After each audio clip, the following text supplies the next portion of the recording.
Καλησπέρα. Καλησπέρα σας. Καλησπέρα. Είμαστε εκπομπή Γλιστρίδα στο streetradio.gr με τον Σπύρο, τον Μάριο και τον Βασίλη. Μπορείτε να μας βρίσκετε στα social media, Facebook και Instagram και ανεβάζουμε επίσης και τις εκπομπές όλες μετά στο YouTube. Και δίνω πάσα τώρα στο Σπύρο για να παρουσιάσει τον σημερινό μας καλεσμένο. Τον θέλαμε πολύ καιρό, από όταν ξεκίνησε η εκπομπή τον θέλαμε να έρθει και σήμερα ήρθε. Είναι ο φίλος και μεγάλος σκηνοθέτης Σταύρος Ψηλάκης και θα μιλήσουμε σήμερα για τις ταινίες του, για το ντοκιμαντέρ, τι σημαίνει ντοκιμαντέρ τέλος πάντων και πώς έχει δημιουργήσει όλες αυτές τις ταινίες που έχει δημιουργήσει. Γεια σου Σταύρο. Καλησπέρα και στο Βασίλη και στο Μάριο και το Σπύρο. Σας ευχαριστώ πάρα πολύ για την πρόσκληση. Εμείς ευχαριστούμε. Προσπαθώ να εξοικειωθώ με όλο το κλίμα, γιατί όπως είπες και εσύ μπαίνοντας είναι σαν να μπήκαμε σε μία γιάφκα. Ακριβώς. Και θα συντονιστούμε όποιος και αλήθεια είναι ότι σε περιμέναμε. Ας μην τα ακούσει πια. Θα σε εξοικειώσω. Και μία παράκληση από την αρχή, μιλάμε στον ελληνικό, παιδιά. Ναι. Και εσείς δηλαδή, έτσι μην το... Έγινε, σε ευχαριστούμε πολύ. Θα σε εξοικειώσουμε με μια αφιέρωση που έχουμε για σένα. Κάποιος αγαπητός σου άνθρωπος σου έχει κάνει μια αφιέρωση που θα την ακούσεις τώρα, εσύ και οι ακροατές μας, για να μπούμε στην εκπομπή με τα μπούνια. Σταύρος Ψηλάκης είναι ο άνθρωπος που με τις ταινίες του ενόχλησε το σύμπαν, γιατί άλλος δρόμος δεν υπήρχε από το να ακούει το χρόνο, να λέει μικρές ιστορίες έτσι, για χωρίς λόγους, σμιλεύοντας τις ψυχές των ανθρώπων. Νομίζω ότι και οι ίδιοι τίτλοι των ταινιών του Σταύρου λένε πολλά για αυτόν τον άνθρωπο, ο οποίος μέσα σε αυτή την γρήγορη εποχή της εικόνας που ζούμε κινείται με τους δικούς του ρυθμούς. Τον συναντώ συχνά με τη μοτοσικλέτα του στον δρόμο, στις σκοτεινές αίθουσες και μοιραζόμαστε ταινίες και απόψεις. Τον γνώρισα από τις ταινίες του και τον αγάπησα, αλλά τον εκτίμησα περισσότερο όταν γίναμε φίλοι. Έχουμε κάνει αρκετά τραπέζια και εινοποσίες μαζί. Μας έχει ενώσει και η φιλία μας η κοινή με τον Ροβίρο Μανθούλη. Ο Σταύρος είναι μεγάλο πειραχτήριο, όπως ήταν και ο Ροβίρος, ένας τρομερός αφηγητής και γνώστης της ζωής. Εύχομαι να συνεχίσει να κάνει ταινίες με το ίδιο ανθρωποκεντρικό ενδιαφέρον και αγάπη. Έχουμε ανάγκη τη φωνή του Σταύρου τώρα πιο πολύ από ποτέ. Σταύρο, ευχαριστώ, νιώθω πολύ τυχερή που είμαι φίλη σου. Σε φιλώ. Ήταν η Ντέπη Βρετού, ραδιοφωνικός παραγωγός στην ΕΡΤ, μια εκπομπή με φέρουμε στο ντοκιμαντέρ, φίλη του Σταύρου πολλά χρόνια και μίλησε για το πόσο πολύ τον εκτιμάει, τον αγαπάει και το δικό του ανθρωποκεντρικό κινηματογραφικό σύμπαν. Πάντως είναι πολύ ωραίο να πεις και εσύ λίγο πώς γνώρισες το Σταύρο. Γιατί, δηλαδή, πώς έγινε και η γνωριμία μας, η γνωριμία σας. Δεν ξέρω αν θέλει να πει ο Σταύρος, μάλλον και οι δυο είναι ωραία να μιλήσετε γι' αυτό. Σπύρος να ακούσω την αφήγηση. Ακριβώς. Την εκδοχή του. Το γνώρισα στο Φεστιβάλ Θεσσαλονίκης που ήταν η ταινία μου των Πανελλήνιων, το οποίο είχε προβληθεί εκείνη τη μέρα για την ταινία μου με τον Κώστα τον Αντάραχα μαζί, την έχουμε σκηνοθετήσει. Και εκεί ήταν ο Σταύρος στο κοινό και δεν είχα δει ταινίες του, δεν είχα πολλά να δει ταινίες του. Και σηκώνεται και αρχίζει και μιλάει λοιπόν ο Σταύρος και είπε πράγματα πάρα πολύ τιμητικά για μένα και την ταινία και τον Κώστα και όλους μας. Για την ταινία που τον συγκίνησε πολύ και ένιωσε ότι είναι σαν να είμαστε παιδιά του, σαν να έχουμε δει ταινίες του, σαν να είμαστε κι εμείς συνεχιστές του δικού του κινηματογραφικού σύμπαντος. Και έτσι γίναμε φίλοι. Και θυμάμαι μια μέρα στα Χανιά, στο φεστιβάλ των Χανίων, που κάναμε μια βόλτα το βράδυ και τα κύματα χτυπούσαν επάνω στους σηματοθράφιστες εκεί πέρα στα Χανιά. Και συζητούσαμε για τη ζωή του και το κινηματογράφο και μου μάθαινε πράγματα και αλλάξαμε απόψεις για το τι σημαίνει ντοκιμαντέρ. Μια πολύ θαλπορή, μια νύχτα μεγάλη, γεμάτη θαλπορή. Και τώρα είμαστε φίλοι λοιπόν, χαίρομαι πολύ γι' αυτό. Και θα μιλήσουμε σήμερα. Να κάνω μια μικρή, δεν είναι ακριβώς διόρθωση έτσι. Λοιπόν, εκείνη την ώρα μέσα στην αίθουσα αποκλείεται εγώ να λέγα αυτή την κουβέντα ότι σας θεωρώ σαν παιδιά μου. Αποκλείεται. Όχι, μετά μας τα είπες, ναι. Δεν το είπα εγώ. Είμαστε στα Χανιά, ξαναπροβαλόταν η ταινία και η Ντέπη ήταν μπροστά και άρχισε να λέει τέτοια σχόλια. Ότι φαίνεται σαν να έχετε μαθητεύσει και τέτοια. Και με μεγάλη και ευχάριστη έκπληξη τους ακούω να λένε «Μα δεν έχουμε δει καμιά ταινία του». Και μου άρεσε πάρα πολύ αυτό. Γιατί οι εκλεκτικές συγγένειες είναι οι καλύτερες πάντα, γι' αυτό. Αλλά η ίδια η ταινία μου είχε αρέσει πάρα πολύ. Δεν συνηθίζω να μιλάω και σε δημόσιους χώρους σπάνια θα μιλήσω. Ίσως ήταν η πρώτη φορά που σηκωνόμουν να μιλήσω για μια ταινία, αλλά πραγματικά με συνεπήρε όλο αυτό που είχατε κάνει μέσα. Το βλέπα πάρα πολύ στην έννοια και στην αίσθηση του ντοκιμαντέρ, όπως το έχω στο μυαλό μου, όπως το βιώνω και όπως με ενδιαφέρει να το προσεγγίσω. Και ξαφνικά βλέπω μία ταινία από 2 νέα σχετικά παιδιά, έτσι, νέα παιδιά είσαστε, όπου υπάρχει ένα σύμπαν υπαρξιακό μέσα, σε ένα καφενείο που ούτε το περιμένεις. Δηλαδή το πιο αναμενόμενο σε αυτό το καφενείο είναι να πεις πόσες διασημότητες έχουν περάσει, πώς το ένα, πώς το άλλο, και ξαφνικά είναι ένας στοχασμός πάνω στη ζωή, όπου ο καθένας που υπάρχει εκεί μέσα από τους σκακιστές έχει τη θέση του. Ο καθένας έχει τη θέση του και τη βαρύτητα που έχει σε όλο αυτό το πράγμα. Και θυμήθηκα την ώρα δηλαδή που σας μιλούσα, τώρα το θυμάμαι, στη Θεσσαλονίκη, υπάρχει ένα βιβλίο γραμμένο στις αρχές του 1900, ο σκακιστής του Ουναμούνο. Είναι Ισπανός, τώρα ίσως δεν είναι γνωστός πολύ, αλλά τα χρόνια εκείνα ήταν από τα πολύ μεγάλα ονόματα της λογοτεχνίας. Αυτό που περιγράφει λοιπόν στο σκακιστή είναι ένας συγγραφέας ο οποίος περνάει μια περίοδο κρίσης και μοναξιάς και πάει σε ένα χωριό επαρχιακό και αρχίζει να συχνάζει στο καφενείο του χωριού. Κάθεται λοιπόν σιωπηλός σε μια καρέκλα και παρατηρεί τι συμβαίνει. Βλέπει ότι υπάρχουν 2 τύποι οι οποίοι παίζουν συνέχεια σκάκι. Κάθε μέρα παίζουν οι 2 τους σκάκι, χωρίς να ακούγεται τίποτα. Μετά από μια εβδομάδα παρατήρησης, ο συμπαίκτης, ο ένας από τους 2 δεν ήρθε και διακρίνει την αμηχανία και τη λύπη στον άλλο. Ο δικός μας λοιπόν παίρνει το θάρρος και πάει και του λέει «Μπορούμε να παίξουμε σκάκι μαζί, να έρθω να παίξουμε?» Και τον δέχεται και αρχίζουν και παίζουν οι 2 τους. Δεν λένε τίποτα, δεν υπάρχει καμία πληροφορία. Μετά μια εβδομάδα, πιθανόν οι ημερομηνίες και οι χρόνοι να είναι διαφορετικοί, αλλά δεν έχει καμία σημασία, χάνεται ο συμπαίκτης. Όχι ο συγγραφέας, ο συμπαίκτης, ο άλλος χάνεται. Όπου ξαφνικά αρχίζουν οι θαμώνες του καφενείου γύρω-γύρω να του λένε διάφορες πληροφορίες. Ο γιος του είναι στη φυλακή, η γυναίκα του είναι άρρωστη, διάφορα τέτοια πράγματα. Του σταματάει ο δικός μας, του σταματάει όλους και λέει «Εγώ δεν ξέρω τίποτα από όλα αυτά, δεν με ενδιαφέρει. Εγώ ξέρω τον άνθρωπο που παίζαμε το σκάκι, το σκακιστή. Όλα τα υπόλοιπα είναι αδιάφορα. Κάντε τα ό,τι θέλετε εσείς. Αυτή είναι η ζωή σας. Εμένα δεν είναι η ζωή μου. Η ζωή μου είναι η σχέση που έχω αναπτύξει σιωπηλή με αυτόν τον άνθρωπο και ό,τι μπορούμε να επικοινωνήσουμε». Ένα τέτοιο πράγμα μου θύμισε βλέποντας την ταινία, γιατί ήταν μια συναλλαγή ανάμεσα στους θαμώνες τέτοιου υπαρξιακού επίπεδου. Να είστε καλά, παιδιά.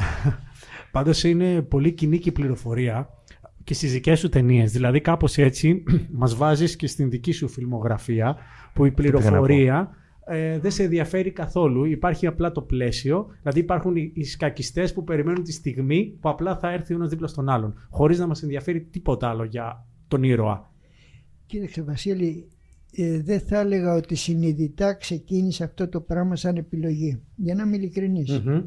Μέσα στην πορεία, δουλεύοντας πολύ, και το ντοκιμαντέρ δουλεύεται πάρα πολύ στο μοντάζ. Όλα αυτά που βλέπετε είναι φτιαγμένα στο μοντάζ.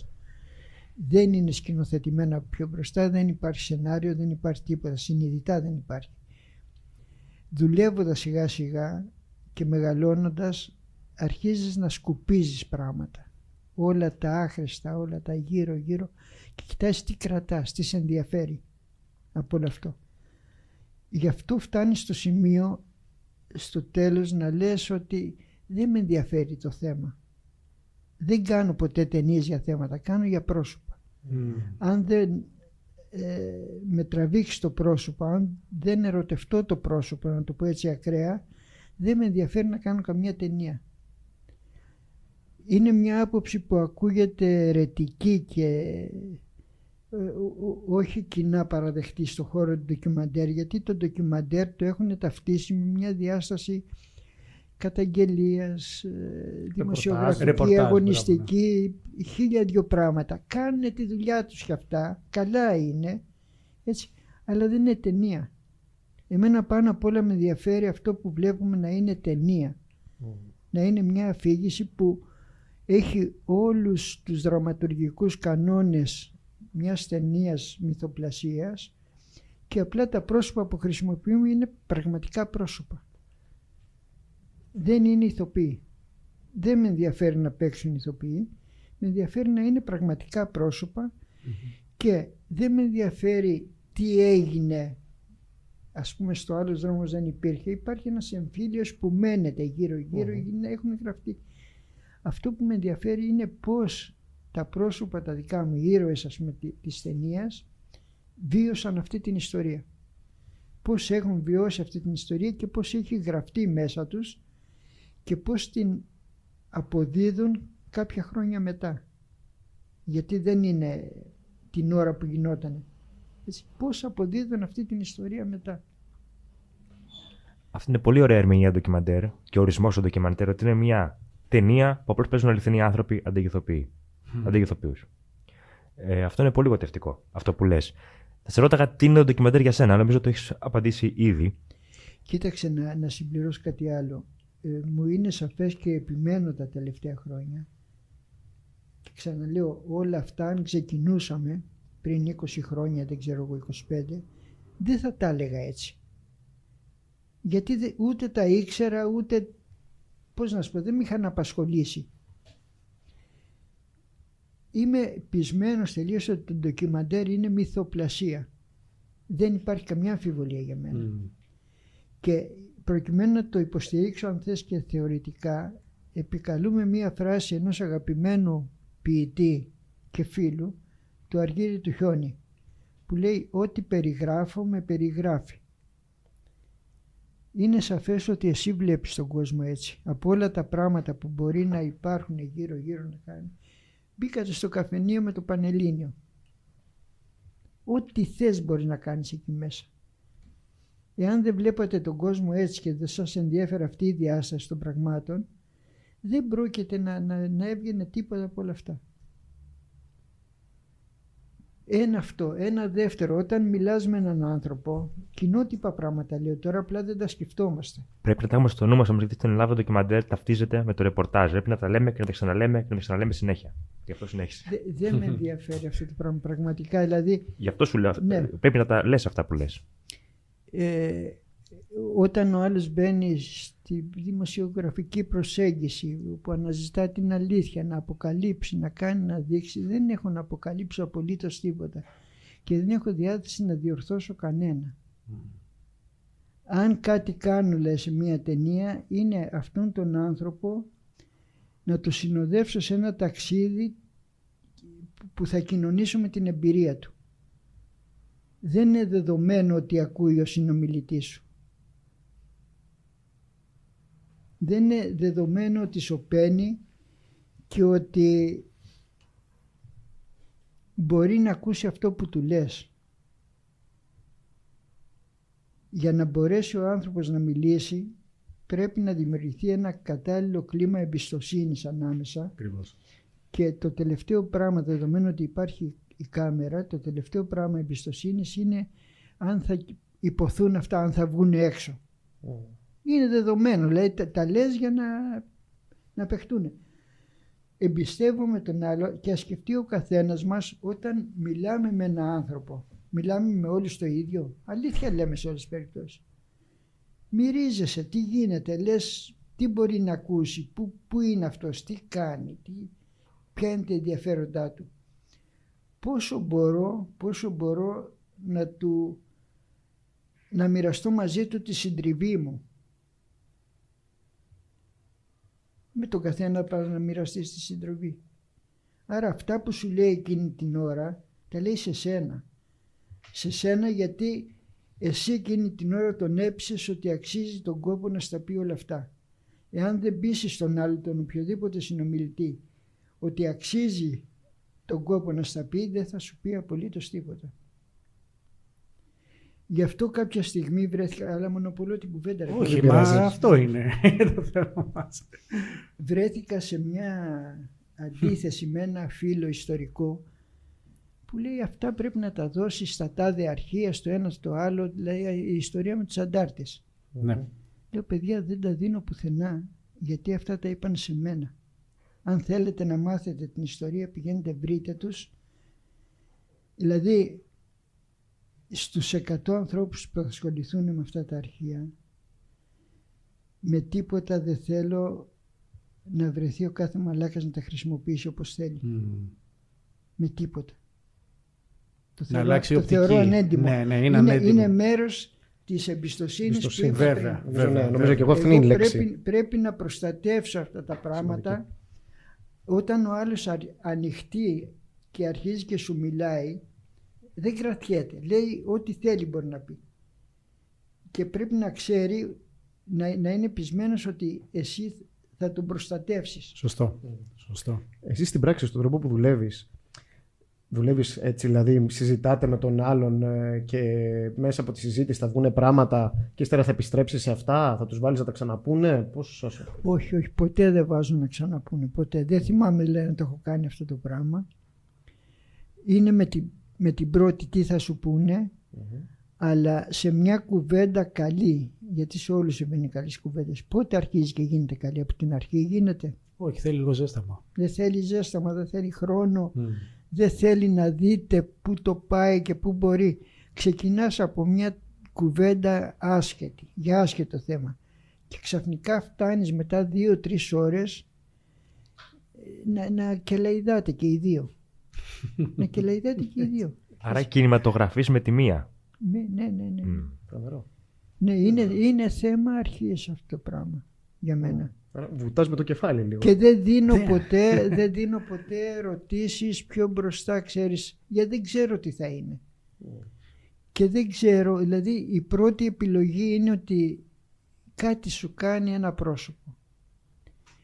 Και από όλα αυτά που εν δυνάμει μπορεί να το περιέχει, λες δεν με ενδιαφέρει το τάδε, η τάδε διάσταση, δεν με ενδιαφέρει το τάδε πράγμα. Με ενδιαφέρουν περισσότερο αυτά. Αλλά πού μπορεί να φτάσει αυτό το ταξίδι με το πρόσωπο, δεν το ξέρεις. Δεν το ξέρεις. Και μάλιστα εδώ επικαλούμε τα λόγια του Μανιάτη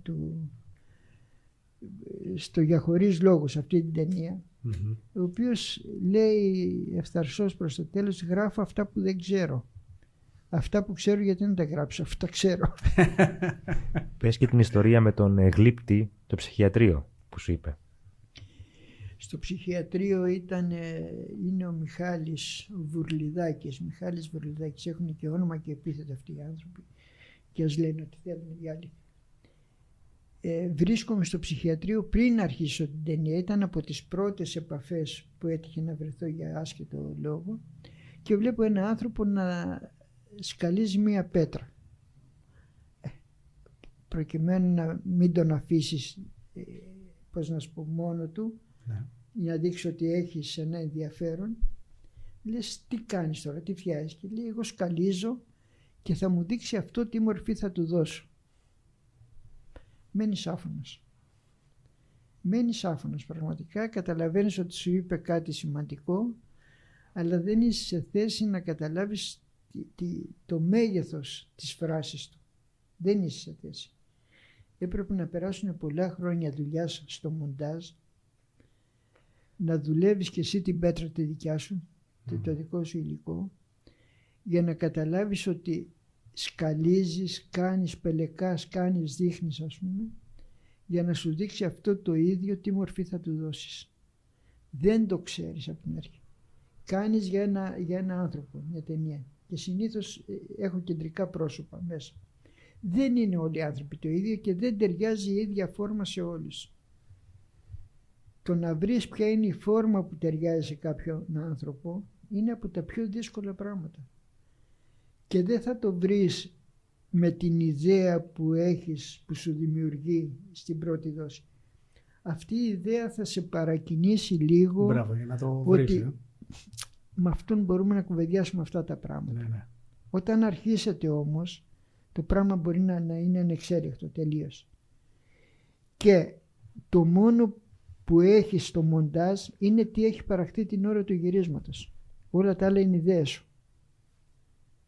Με αυτό το πράγμα μπαίνεις μέσα, είναι μια σειρά από πέτρες και αρχίζεις να φαντάζεσαι. Για ποιον μιλάω τώρα, για τον τάδε. Η αρχή είναι πολύ δύσκολη ιστορία, πώς θα ξεκινήσεις. Το πώς θα ξεκινήσεις μια ιστορία δεν είναι καθόλου δεδομένο, παιδιά. Γιατί δεν ακολουθώ ποτέ μια γραμμική αφήγηση. Δεν με ενδιαφέρει αυτό το πράγμα. Αλλά πρέπει να κάνεις μια εισαγωγή στο πρόσωπο, πώς λειτουργήσε μέσα σου, πώς ζει μέσα σου, για να το κοινοποιήσεις και στο θεατή. Δηλαδή είναι σαν να λες στο φίλο σου, κοίταξε να δεις εσύ. Τραβάς μια κουρτινίτσα, έχεις φωτίσει κάτι με τα γυρίσματα, με τις σχέσεις σας και λες έλα να δεις, δεν είναι ωραίο. Στην οφειλή που είδατε, έτσι, λέει τα κέρατά του μέσα, ό,τι θες λέει ο Αλέκος. Την ιστορία με την οποία τελειώνει η ταινία, δεν θέλω τώρα να το επαναλάβω, έτσι, γιατί είναι η αρχή της εκπομπής. Στο τέλος μπορεί και να το Ναι, έκαμε spoiler. Λοιπόν, θα μπορούσες να το βάλεις στην αρχή, να ξεκινήσεις. Έχεις ένα μαλάκα σεξιστή. Συγγνώμη για τις εκφράσεις. Ναι, όχι, έτσι μιλάμε. Έχεις ένα σεξιστή που σου λέει αυτά τα πράγματα. Πρέπει να κάνεις μια ολόκληρη προετοιμασία μέσα, να τον αγαπήσουμε αυτόν τον άνθρωπο, να μας πει ιστορίες. Είναι ένας εξαιρετικός παραμυθατζής. Μιλάει για την ιστορία με το λεωφορείο μέσα και τους ανθρώπους που ήταν στο χωριό και όλα αυτά, με τον Εγαστρίμηθο, το φίλο του. Ναι. Και τα λέει με τέτοιο τρόπο, δεν ξέρω πώς είναι. Αλήθεια πρέπει να είναι, αλλά δεν μας νοιάζει. Δεν μας νοιάζει καθόλου. Νομίζω ότι είσαι στο Μπουνουέλ, το ανέβασμα στον ουρανό με το λεωφορείο, με τις κότες, με όλα αυτά τα πράγματα. Σου λέει όλη αυτή την ιστορία. Άρα σε έχει κερδίσει. Πρέπει να το χτίσεις όλο αυτό το πράγμα. Πάντως, Σταύρο, επειδή όση ώρα μιλάς, αλλά και από τις ταινίες σου, εγώ έχω προσλάβει ότι είσαι ένας αυθεντικός καλλιτέχνης. Τι σημαίνει για μένα ο καλλιτέχνης, ότι είναι τόσο ανοιχτές οι κεραίες σου και απλά αυτό το οποίο όλοι ζούμε, ο καλλιτέχνης το φέρνει, το μεγενθύνει και σου στρέφει το βλέμμα. Δεν ζω τίποτα διαφορετικό, παιδί μου. Όσα λέω είναι κοινότυπα πράγματα.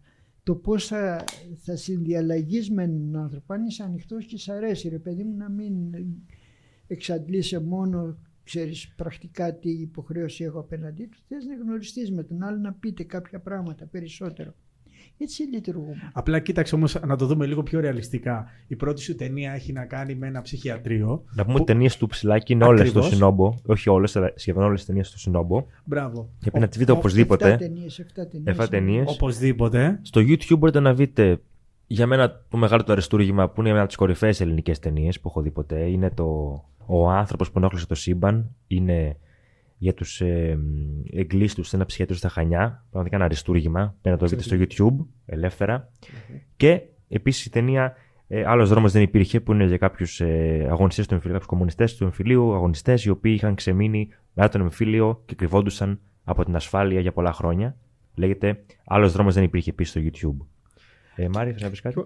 Απλά να ολοκληρώσω. Ναι. Απλά έλεγα ότι όλες αυτές οι ταινίες είναι μέσα σε κάποια πλαίσια που ένας άλλος άνθρωπος θα έλεγε τρελή, ψυχιατρίο, αντάρτες, ενώ εσύ ως καλλιτέχνης βλέπεις τον άνθρωπο που υπάρχει μέσα σε αυτό το πλαίσιο και μας δίνεις μια οπτική που δεν είναι εύκολο ένας μη καλλιτέχνης, θα πω εγώ, να μπορέσει να το δώσει.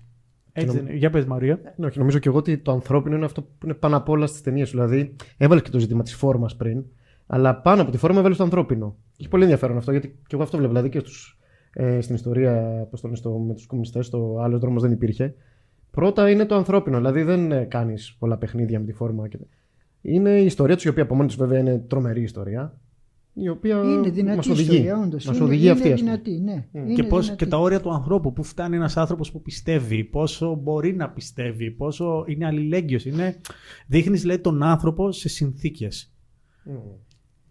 Το οποίο στο εμπιστεύουν και μας το δείχνεις. Πώς συμπεριφέρεται όταν πάει στα όρια του. Ακριβώς. Πώς συμπεριφέρεται. Αυτό ήταν στις περισσότερες ταινίες. Στις Μιλεμένες ψυχές δεν είναι αυτό. Όχι. Όχι. Νομίζω ότι εγώ θα έλεγα για το σινεμά σου πρώτον απ' όλα ότι ασχολείσαι με τις εξαιρέσεις. Σε αφορά η εξαίρεση, είτε είναι η λεπρή στην ταινία σου, στις Μιλεμένες ψυχές, είτε είναι η ψυχοπαθής. Ασχολείσαι με την εξαίρεση. Κάτι που είχε πάρα πολύ ενδιαφέρον, όπως είπε και ο Βασίλης και ο Μάριος. Πες μας γι' αυτό.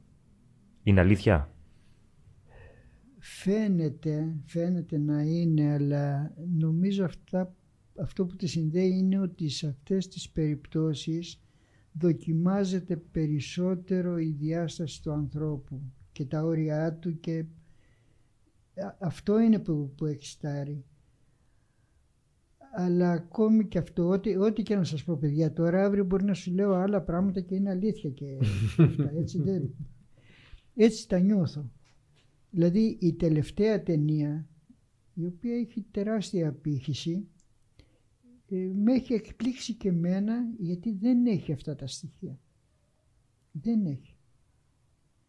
Ενώ στις άλλες βλέπεις κάθε φορά να παλεύουν οι ήρωες με κάποιες οριακές καταστάσεις, έτσι.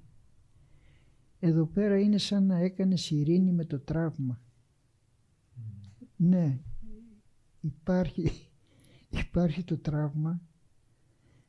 Δεν θα το επουλώσω, αλλά θα ζήσουμε ειρηνικά. Αυτός ο άνθρωπος λοιπόν, ο Ζιλιέν. Πες γι' αυτόν. Τι να πρωτοπώ τώρα. Ο Ζιλιέν είναι ένας Ελβετός. Λοιπόν, ο Ζιλιέν Γκριβέλ είναι ένας Ελβετός οδοντίατρος, ο οποίος όταν είναι 29 ετών ξεκινάει την καριέρα του στην Ελβετία. Τον παίρνει τηλέφωνο ο Μωρίς Μπορν, μια εμβληματική φυσιογνωμία, αλλά έχει παραμείνει άγνωστος, και του λέει θες να φτιάξεις τα δόντια ενός λεπρού. Ο δικός μας βρίσκεται σε μεγάλο δίλημμα, τι κάνετε, υπάρχουν λεπροί. Στην Ελβετία τώρα δεν ξέρει αν υπάρχουν λεπροί ακόμα. Παρ' όλα αυτά έρχεται, και αυτό το ένα ταξίδι που ξεκίνησε για να περιθάλψει έναν άνθρωπο καταλήγει να είναι 28 χρόνια, να έρχεται 2 φορές το χρόνο και να τους γιατρεύει δωρεάν. Ερχόταν και με τη γυναίκα του από ένα σημείο και πέρα. Υπάρχει το μεγαλείο της πράξης του, υπάρχει μια δοτικότητα, υπάρχει όλο αυτό. Δεν αρκεί όμως. Δηλαδή δεν κάνω ταινία για ένα καλό άνθρωπο. Τι γίνεται, αυτό το ταξίδι, αυτή η αποστολή από τη μεριά του λειτουργεί σαν μια εσωτερική διαδικασία, και ένας λεπρός που γίνανε πολύ φίλοι του λέει, ξέρεις, λέει, μέσα από αυτές τις δοκιμασίες σμιλεύεται όμορφα η ψυχή του ανθρώπου, και μιλάει για τα βιώματα των ίδιων των ασθενών, πώς ήτανε. Αυτό που παρακολουθεί η ταινία είναι το σμίλεμα της ψυχής του ήρωά μας ζώντας αυτή την ιστορία. Αυτό το σμίλεμα.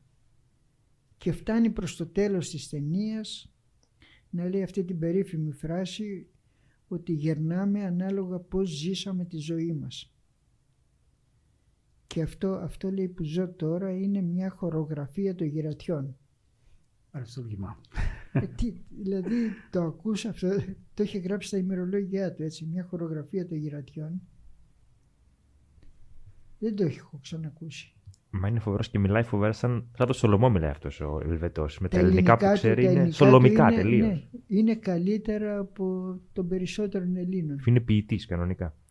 Γιατί συνειδητοποίησε ότι μαθαίνοντας τη γλώσσα, μαθαίνεις και τη σκέψη και τη συμπεριφορά και όλα αυτά.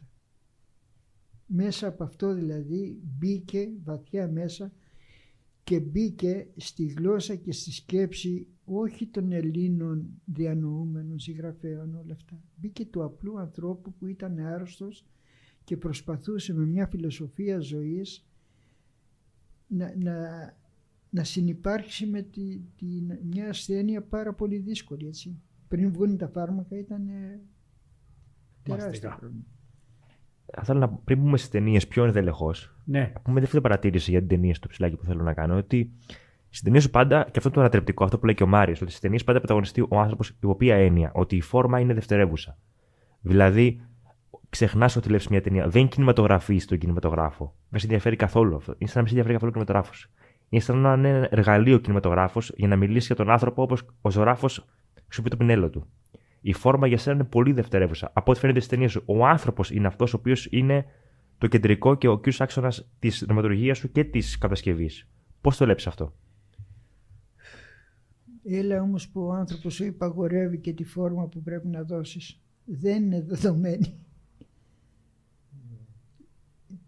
Το τι συμβαίνει ανάμεσα σε σένα και σε αυτόν τον άνθρωπο σου υπαγορεύει σε μεγάλο βαθμό τι φόρμα πρέπει να του δώσεις. Δεν ξεκινάω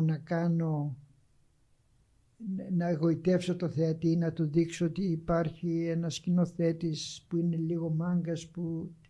Δεν ξεκινάω έτσι. Ξεκινάω να πω μια ιστορία, η οποία όμως πάνω απ' όλα πρωτίστως να είναι μια ταινία. Δηλαδή σμιλεύοντας την πέτρα, δεν ξέρεις τι θα βγει, αλλά θες στο τέλος αυτός που το έχει μπροστά του να θέλει να το χαϊδέψει αυτό το πράγμα. Να είναι ένα γλυπτό. Έτσι θέλουν να είναι μια ταινία. Δεν αρκούμε ότι διδάξαμε αυτά τα πράγματα, δώσαμε αυτά τα μηνύματα. Δεν έχω να δώσω κανένα μήνυμα. Προφανώς. Έτσι, Αλλά είναι. και οι ιστορίες όμως που λες δεν είναι γραμμικές ιστορίες όπου κάθε γίνει στο τέλος. Είναι η κατάσταση του ανθρώπου, νομίζω εγώ. Όπως έχεις πει και το Πανελλήνιον, οι ρητίβες των προσώπων είναι το βασικό.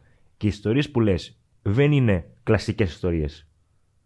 Δεν είναι η ιστορία ακριβώς. Είναι η κατάσταση του ανθρώπου η οποία στατική ή μη στατική είναι αιώνια. Δεν υπάρχει κάποια αφήγηση που θα σε οδηγήσει στο τέλος και στη λύτρωση κτλ. Δεν υπάρχει τέτοιο πράγμα. Δεν υπάρχει τέτοιο. Εγώ να συμπληρώσω και σε αυτό που λέει ο Σπύρος, είναι νομίζω ότι αυτό που λες, βλέπουμε και το χτύπημα της πέτρας. Δηλαδή και τη διαδικασία αυτή τη ζούμε μαζί σου. Δεν είναι ότι στο τέλος μας δείχνεις απλά μια μορφή, μας παίρνεις από το χέρι και λες παιδιά, ελάτε σιγά σιγά να τις καλύσουμε μαζί να δούμε που θα φτάσουμε. Δηλαδή είναι όλη η διαδικασία τελικά. Σε ευχαριστώ καταρχήν για τα σχόλια, έτσι είναι... Δεν ξέρω πώς γίνονται όλα, δεν ξέρω. Δεν χρειάζεται να μάθουμε κιόλας. Νομίζω ότι είναι και χαρακτηριστικό και του κινηματογράφου που συζητάμε και του δικού σου κινηματογράφου, ότι δεν χρειάζονται απαντήσεις. Κάπως κινηματογραφείς τη στιγμή, αυτό που είπαν και τα παιδιά. Και αυτό έχει πολύ ενδιαφέρον. Εγώ θέλω να σε ρωτήσω, υπάρχουν αναφορές κινηματογραφικές? Γιατί εμένα μου θυμίζει αυτό και μεγάλους ντοκιμαντερίστες, ο Ντο Wiseman, ας πούμε, που κινηματογραφεί μια κατάσταση και σου λέει αυτό είναι και κρίνω εσύ όπως θέλεις. Αυτοί είναι οι άνθρωποι που εγώ έρχομαι σε επαφή.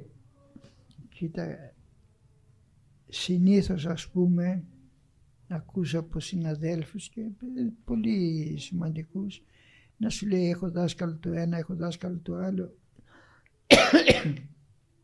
Δεν είμαι αυτή η περίπτωση και δεν το λέω από εγωισμό. Δεν λέω. Θα το πω έμεσα, θα απαντήσω. Με ρωτάνε συνήθως νέα παιδιά πώς κάνουν τους ανθρώπους και μιλάνε έτσι. Είναι η μόνιμη ερώτηση. Πρέπει να απαντήσω. Δεν έχω να δώσω καμία συμβουλή έξω από το καλλιεργήστε τον εαυτό σας. Εισπράττεις αυτό που είσαι σε μεγάλο βαθμό. Το πώς θα διαχειριστείς μια κατάσταση στην οποία βρίσκεσαι μπροστά, το πώς, τι μορφές μπορεί να πάρει αυτό που μου αρέσει να το αποκαλώ η ανθρωπίλα. Έτσι, το τι μορφές μπορεί να πάρει αυτό το πράγμα είναι απίστευτες. Είναι απίστευτες. Νομίζω ότι για σένα οι επιρροές σου είναι οι άνθρωποι που κινηματογραφείς. Αυτό, ναι. Η ίδια η ζωή δηλαδή. Η ίδια η ζωή, και είναι ο μόνος τρόπος όλο αυτό το πράγμα να το αντέξει κανείς. Δηλαδή βλέπω ανθρώπους, ειδικά το τελευταίο διάστημα με αυτή την κατάσταση που έχει εκτραχυθεί πάρα πολύ. Βλέπω ανθρώπους να είναι σε μια μόνιμη έγνοια. Τι θα γίνει αύριο, τι θα γίνει, τι. Έχουν δίκιο, δεν μπορώ να το παίζω αφιψηλού και να κάνω.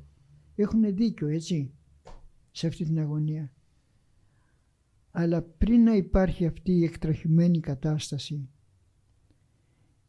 οι άνθρωποι αυτοί δεν ρωτούσαν τίποτα πόσα μπορεί να ρωτάνε οι ταινίες.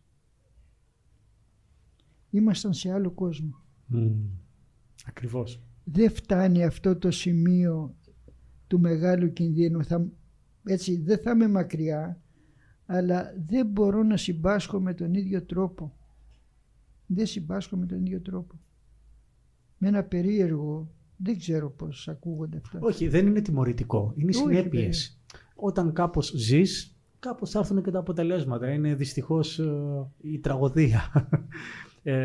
Δηλαδή ζουν συχνά οι άνθρωποι προσπαθώντας να αντιμετωπίσουν ή να καταγγέλνουν ή να κάνουν ένα σωρό προβλήματα γεμάτοι. Δεν είναι τίποτα άλλο στη ζωή. Αλήθεια λένε, σε όλα αυτά τα πράγματα αλήθεια λένε, έτσι είναι. Εγώ διαλέγω να μην ζω έτσι και έχω την πολυτέλεια επειδή δεν έχω λεφτά. Και τώρα ήθελα να σε ρωτήσω, λίγο να σε πάμε πίσω, είσαι από την Κρήτη, και λίγο να μας πεις πώς ξεκίνησε και το δικό σου ταξίδι στον κινηματογράφο. Δηλαδή πώς κράτησες για πρώτη φορά την κάμερα, τι είναι αυτό που σε τράβηξε να ξεκινήσεις αυτή τη διαδικασία. Κοίταξε, πριν πάμε σε αυτό, επέτρεψε, έλα πες μου τι θες. Εντάξει, ευχαριστώ. Εγώ θέλω, γιατί μπορεί να ξεχαστεί μετά, να κάνω μία αναφορά ανάμεσα στο άλλος δρόμος δεν υπήρχε, που το είδατε όλοι σας νομίζω, και στον αποχαιρετισμό που δεν το είδε κανείς σας και θα σας σκοτώσω.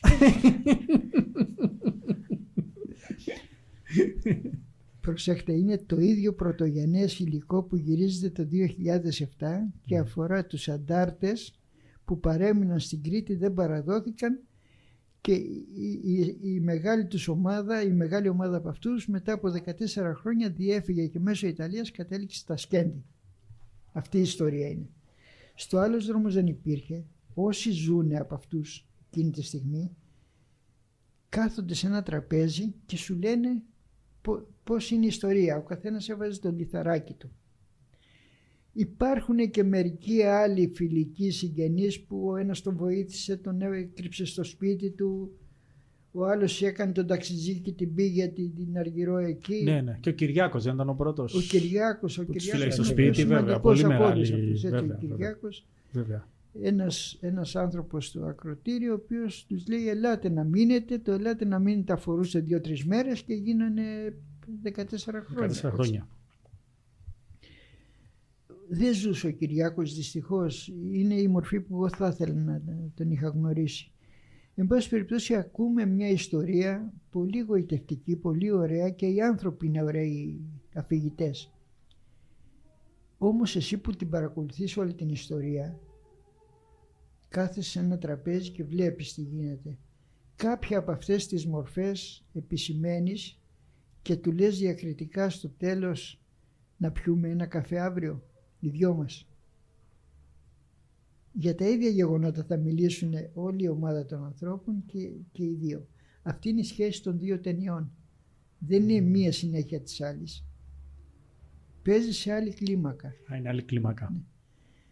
Και το πρόσωπο που κρύβεται στις σπηλιές, ο Γιάννης αυτός που είναι και κουτσονάτος και παρά τα χρόνια του και που έχει αποτυπωθεί στους θεατές της πρώτης ταινίας, όταν μας πήρε και μας πήγε και μας έβαλε μέσα στις σπηλιές, αλλά να δουν πραγματικά τι συνέβη, γιατί όσο καιρό μου τα έλεγε από το σπίτι, εγώ πήγαινα το βράδυ στο δικό μου και έλεγα και τα μισά να είναι αλήθεια από αυτά που μου λέει, ήδη είναι πάρα πολλά. Ξαφνικά μας παίρνει, ελάτε, πάμε. Και πάμε. και μπαίνουμε μέσα. Και όταν σύρθηκα κι εγώ ίδιος και μπήκα μέσα σε μια σπηλιά, σε όποια μπορούσα, γιατί ήταν άλλοι που δεν μπορούσε κανείς να μπει εύκολα, ξαφνικά παραδόθηκα σε αυτόν τον άνθρωπο. Παραδόθηκα και ό,τι και να μου έλεγε το θεωρούσα πια ότι έτσι είναι. Και φτιάξαμε και μια σχέση πάρα πολύ δυνατή. Έπρεπε να περάσουν όμως 15 χρόνια, υπήρχε αυτό το υλικό και υπήρχε μέσα μου. Μας είχε συγκλονίσει όλους το να μπούμε μέσα στις σπηλιές με αυτόν, όλους. Λίγο πριν το τέλος, όταν θέλει να ανέβει πάνω και να μας δείξει μια άλλη σπηλιά, είναι 86 ετών, 87, και ακούς όλο το συνεργείο να φωνάζει «Μη κύριε Γιάννη, μη κύριε Γιάννη», γιατί θα πάθει τίποτα, δεν ξέρω εγώ τι θα γίνει. Όχι, λέει, αν δεν βγω δεν θα κάνετε τίποτα.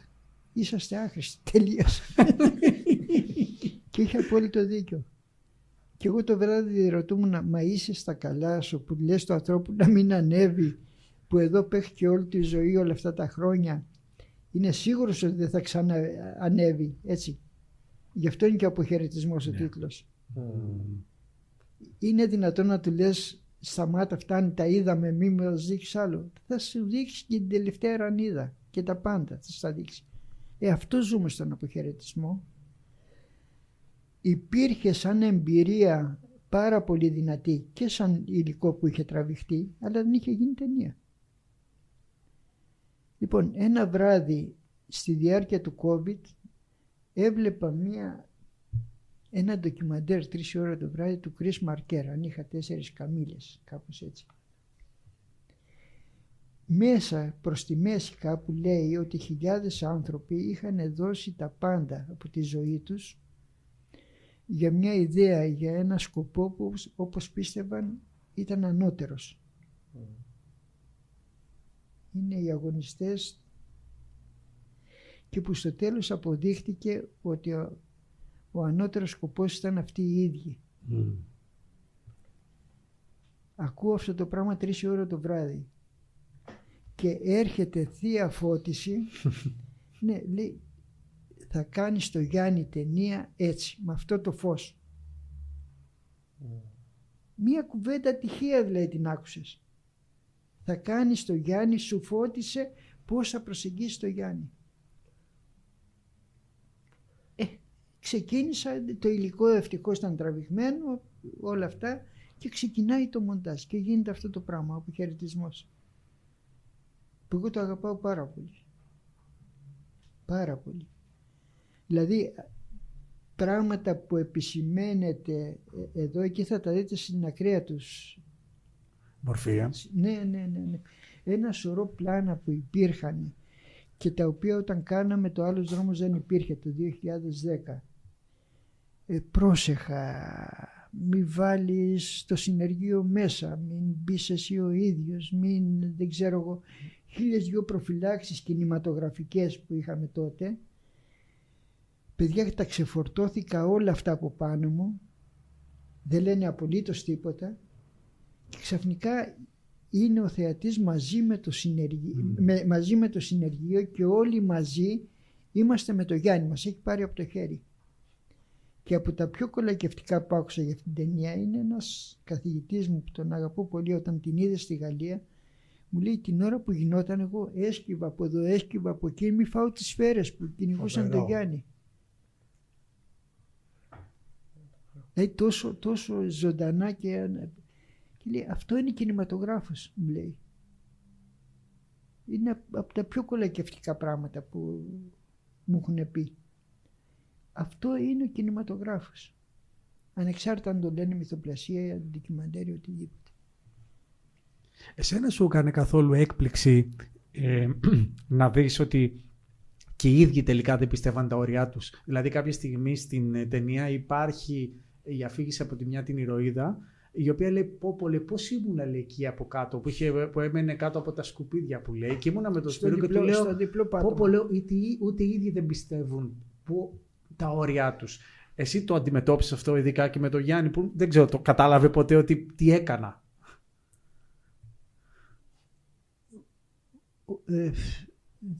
Δεν σκεφτόταν έτσι. Αυτή ήταν η ζωή του, δηλαδή δεν μπορούσε να κάνει τίποτα άλλο. Αυτό έπρεπε να γίνει και αυτό έκανε. Ήταν πιο naïf. Μωρέ, Όχι αρνητικά, ναι, ότι αυτό που λες. Όταν το ζεις κάτι, Ναι. δεν έχεις ανάγκη να το ιεροποιήσεις και να το κάνεις και να το δείξεις. Δεν πουλάει ιεροηλίκη στον εαυτό του Γιάννης. Πουλάει μια συνέπεια και μια στάση αξιοπρέπειας απέναντι στη ζωή. Αυτό κρατάει. Το άλλο που λες είναι για μας, για τους θεατές. Εμείς το έχουμε ανάγκη. Ο Γιάννης δεν έχει ανάγκη τίποτα από αυτά. Του είναι αρκετό ότι έζησε αυτή τη ζωή, ρε παιδί μου, που είναι πλούσια.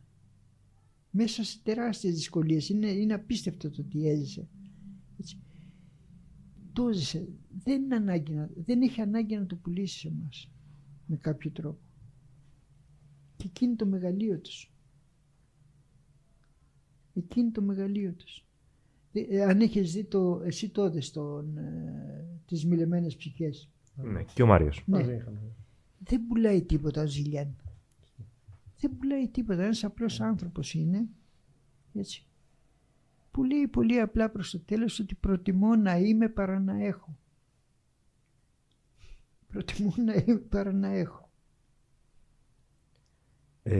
Πριν το διάλειμμα, θα ήθελα να μας πεις και αυτό με το φουρνέλο που έλεγες. Βέβαια. Η διαδικασία που ακολουθείς δηλαδή. Πού το ακούσατε αυτό? Εσύ μας το έχεις πει.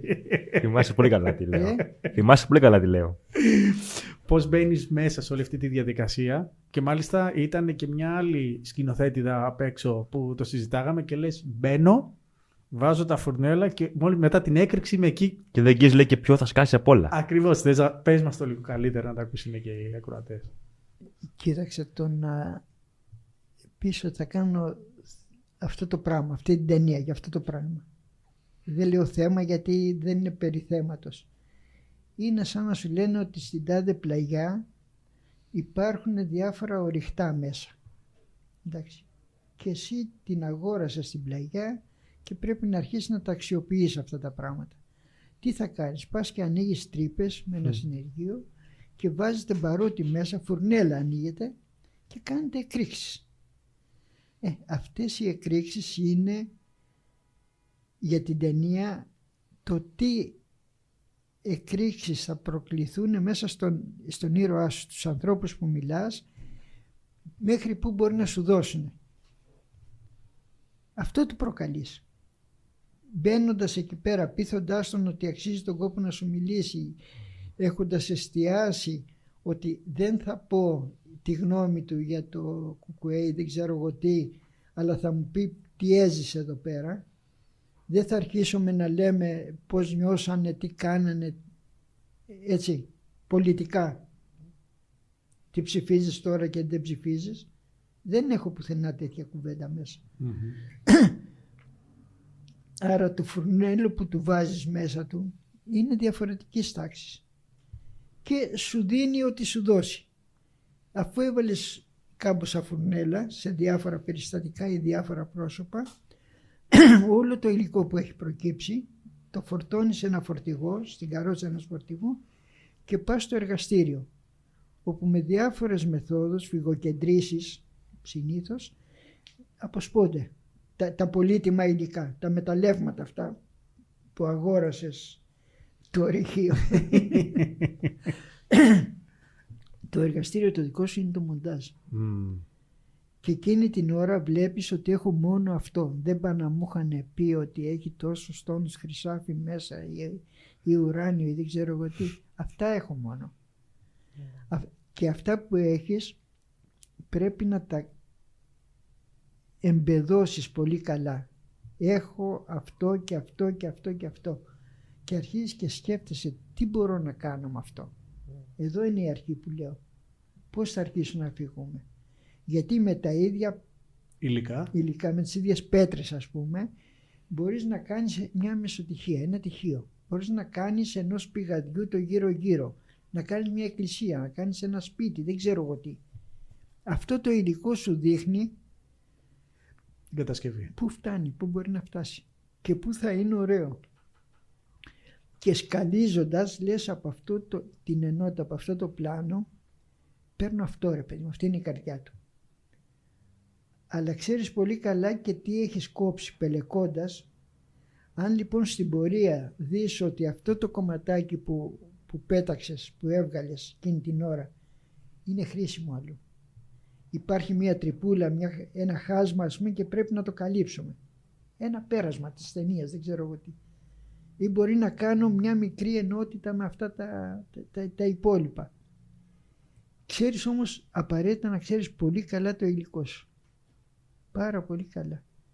Να το βιώνεις και να τα αφήσεις το ίδιο να σου μιλάει, να σε οδηγεί ας πούμε, να σου βγάζει την ομορφιά του. Και για εσένα στο τέλος της ταινίας ποιος είναι ο σκοπός? Να έχει ο θεατής γνωρίσει τον άνθρωπο αυτόν όσο πολύ γίνεται, να έχει καταλάβει την κατάσταση όσο πολύ γίνεται. Ποιος είναι ο σκοπός? Δηλαδή πότε τελειώνει η ιστορία για σένα? Γιατί οι ιστορίες δεν έχουν τέλος, προφανές τέλος. Ποιο είναι το τέλος της ιστορίας σε σένα? Δεν ξέρω αν έχω ξανααπαντήσει σε αυτό το πράγμα, πότε τελειώνει η ιστορία. Τελειώνει ρε παιδί μου όταν σηκωθούμε από το τραπέζι και έχουμε την αίσθηση ότι ακούσαμε μια ωραία ιστορία. Δεν ξέρω τι άλλο να σου πω. Ακούσαμε μια ωραία ιστορία. Είσαι χορτάτος, ναι. Κάπως διαισθητικά δηλαδή, έρχεται μια πληρότητα. Εγώ ήθελα να σε ρωτήσω και πριν πάμε και στο διάλειμμα. Πάντα μιλάμε το πώς φωτίζεται ο πρωταγωνιστής. Πιστεύεις όμως και ότι ο πρωταγωνιστής επηρεάζεται και από σένα? Οπωσδήποτε. Μα αυτό είπα. Καταλαβαίνεις να πω δηλαδή ότι... Όταν είπα ότι σε μένα μιλάει έτσι, έχω ναι. πλήρη συνείδηση ότι... Άρα μπορεί όμως και η ίδια η πράξη του κάπως να είναι επηρεασμένη και από σένα. Όχι ότι θεωρώ... 100% είναι. Δηλαδή δεν έχω καμία αίσθηση αντικειμενικότητας και μοναδικότητας. Καμία. Είναι μία συναλλαγή, δηλαδή όσο κινηματογραφώ τον άλλο, κινηματογραφώ και εμένα εκείνη την ώρα. Έχω πλήρη συνείδηση αυτού του πράγματος. Ο ίδιος όμως αντιλαμβάνεται αυτή την πράξη. Δηλαδή θέλω να πω, ίσως γνωρίζοντας ότι αυτό το πράγμα μπορεί να βγει στο φως. Πιστεύεις ότι μπορεί να παίρνεις και μια καλύτερη του πλευρά? Κάτι που μπορεί να μην το τολμούσε. Γίνεται. Δεν το αρνούμε αυτό. Γίνεται. Όχι, είναι σαν βιωματικά σε ρωτάω, επειδή του ζεις. Γίνεται. Δεν είμαστε, κανείς μας δεν είναι ένα πράγμα μόνο. Αυτό είναι και το ένα και το άλλο και το παράλληλο και όλα αυτά. Αυτή είναι η αλήθεια. Είναι όλα αυτά μαζί. Αν γυρίσεις και μου πεις με αυτός είναι το μεγαλύτερο κάθαρμα, έχει κάνει το ένα, έχει κάνει το άλλο. Okay. Αλήθεια λες, πιθανόν να τα έχει κάνει όλα αυτά. Αλλά θα το πω πλαγίως λίγο. Το Ζορμπά τον λατρέψαμε όλοι στα παιδικά μας, εντάξει. Κανείς δεν ξέρει πραγματικά τη ζωή του Ζορμπά, πραγματικά. Το μόνο που λατρέψαμε είναι πόσο γοήτευσε τον Καλαμαρά, τον Καζαντζάκη, ένα πολύ μεγάλο συγγραφέα, πόσο τον γοήτευσε ο συχνοτισμός με τον Ζορμπά και πώς τα κομμάτια της ζωής του που δεν μπορούσε να τα ζήσει, του τα κινητοποίησε μέσα. Το πόσα παιδιά είχε ο Ζορμπάς, το πόσους είχε κοροϊδέψει στη ζωή, σε συναλλαγές εμπορικές που σίγουρα έχει κάνει πάρα πολλά τέτοια, δεν είναι το καλύτερο παιδί. Ποια ήταν η γυναίκα του, πόσα μεταπτυχιακά είχε, δεν σε ενδιαφέρει τίποτα από όλα αυτά στο τέλος. Όχι. Είναι ψεύτικος ο Καζαντζάκης εκείνη την ώρα? Όχι, γιατί φτάνει συν της άλλης στο τέλος της ταινίας να έχει το Ζορμπά να του λέει έλα γιατί βρήκα μια πράσινη πέτρα. Φαντάσου πόσες φορές στη ζωή δεν μας έχουν φωνάξει έλα γιατί βρήκα μια πράσινη πέτρα και δεν πήγαμε. Όπως δεν πήγε και ο Καζαντζάκης. Η πράσινη πέτρα μπορεί να είναι πρόσκληση φίλου, μπορεί να είναι ερωτικό κάλεσμα, μπορεί να είναι 1002 πράγματα. Μια περιπέτεια. Και συνήθως δεν ανταποκρινόμαστε. Έχεις όμως μια ιστορία όπου αφορά ποια ήταν η σχέση του Καζαντζάκη με τον Ζορμπά και εκεί εξαντλείται και δεν θα ρωτήσει εκεί πέρα πόσο αληθινός είναι ο Ζορμπάς. Γι' αυτό και εγώ στην οφειλή δεν δίνω κανένα πραγματολογικό στοιχείο για τον Αλέκο. Έχει κάνει χιλιάδες πράγματα στη ζωή του, έτσι, διάφορα αυτά. Δεν με ενδιαφέρει, με ενδιαφέρει τι κάναμε και τι μου άφησε και τι του άφησα κι εγώ. Έτσι. Αυτό το πράγμα με ενδιαφέρει, τίποτα άλλο. Όπως λέει και ο Ναμούνο, εσύ με αυτόν έπαιζες σκάκι. Όπως λέει και ο Ναμούνο, εσύ σκάκι έπαιζες. Τα άλλα δεν σε αφορούν. Όπως ξεκινήσαμε δηλαδή. Πάμε σε ένα διάλειμμα λοιπόν. Έχει τεράστιο ενδιαφέρον η συζήτηση, τεράστιο ενδιαφέρον και επανερχόμαστε. Άρχισα και διάβαζα τη φίλη μου τη Μαρία τη Φακίνου, το καινούριο της μυθιστόρημα, και πέφτω σε ένα κομμάτι που λέει, από ένα στίχο τη Συμπόρσκα που λέει, νομίζουν πως αφού δεν γνωρίζονταν από πριν, ποτέ τίποτα μεταξύ τους δεν είχε συμβεί. Τι λένε όμως γι' αυτό οι δρόμοι, οι σκάλες, οι διάδρομοι, όπου από καιρό μπορεί να προσπερνούσαν ένας τον άλλον. Δεν το έχω τελειώσει το βιβλίο της ακόμα, αλλά θεωρώ ότι είναι το καλύτερό της και γι' αυτό θα πω ότι το βιβλίο της εβδομάδας είναι Όλα τα δέντρα, Μαρία Φακίνου, εκδόσεις Αντίποδες, Γιώργος Θωμόπουλος για την Γλιστρίδα. Γεια σας, επιστρέψαμε. Ακούσαμε τον Γιώργο Θωμόπουλο, τον βιβλιοφάρο της Γλιστρίδας, όπου ο Βασίλης πάει ακούραστα κάθε εβδομάδα και παίρνει ανταπόκριση, πρες. Και μετά ο Μάριος κάνει και το μοντάζ. Εννοείται. Και είμαστε με τον Σταύρο Ψηλάκη. Εγώ προτείνω να μπούμε λίγο στην ταινία «Ο άνθρωπος που ενόχλησε το σύμπαν». Ναι, βέβαια. Να ρωτήσω κάτι απλά με βάση την τελευταία ταινία. Βέβαια, γιατί είπες κάτι πολύ ωραίο, αυτή τη σχέση Ζορμπά και Καζαντζάκη. Το οποίο νομίζω ότι μου έδωσες λίγο μια απάντηση σε σένα με τον Αλέκο. Δηλαδή νομίζω ότι και εσύ ήσουν ο Καζαντζάκης, ενώ ο Αλέκος ήταν ο Ζορμπάς. Βρήκες μέσα εκεί πράγματα τα οποία λες, με αυτόν τον άνθρωπο μόνο μπορούσα να τα ζήσω. Κοίτα. Είπες μόνο σε αυτό το βίβημο. Ναι, όχι. Σαν ταινία έτσι το αντιμετώπισα. Έτσι το αντιμετώπισα με αυτές τις προδιαγραφές, για να ξεφορτωθώ όλους που είχαν απορίες και τι ήταν αυτός και τι έκανε και τι δεν έκανε και πόσα βιβλία έχει γράψει. Λέω, παρατήστε με ήσυχο. Δυστυχώς και ο Αλέκος είχε λίγο από το χουιτωτικό μου, ας πούμε. Δηλαδή? Του να διαβάζει, να ασχολείται και με αυτά. Τα είχε όλα αυτά. Βέβαια. Τα πράγματα τα είχε. Φαίνεται. Αλλά τα είχε με ένα γήινο τρόπο, με ένα δικό του. Δηλαδή σε αυτόν τον άνθρωπο απολάμβανα να τον βλέπω πώς θα πιει το πιωτό του. Το να πίνεις το τσίπουρο, έτσι, δεν είναι μόνο ρούφι, το μασάζ, το βάζεις στο στόμα και το μασάζ, ή να ξέρεις πώς θα καπνίσεις το τσιγάρο σου.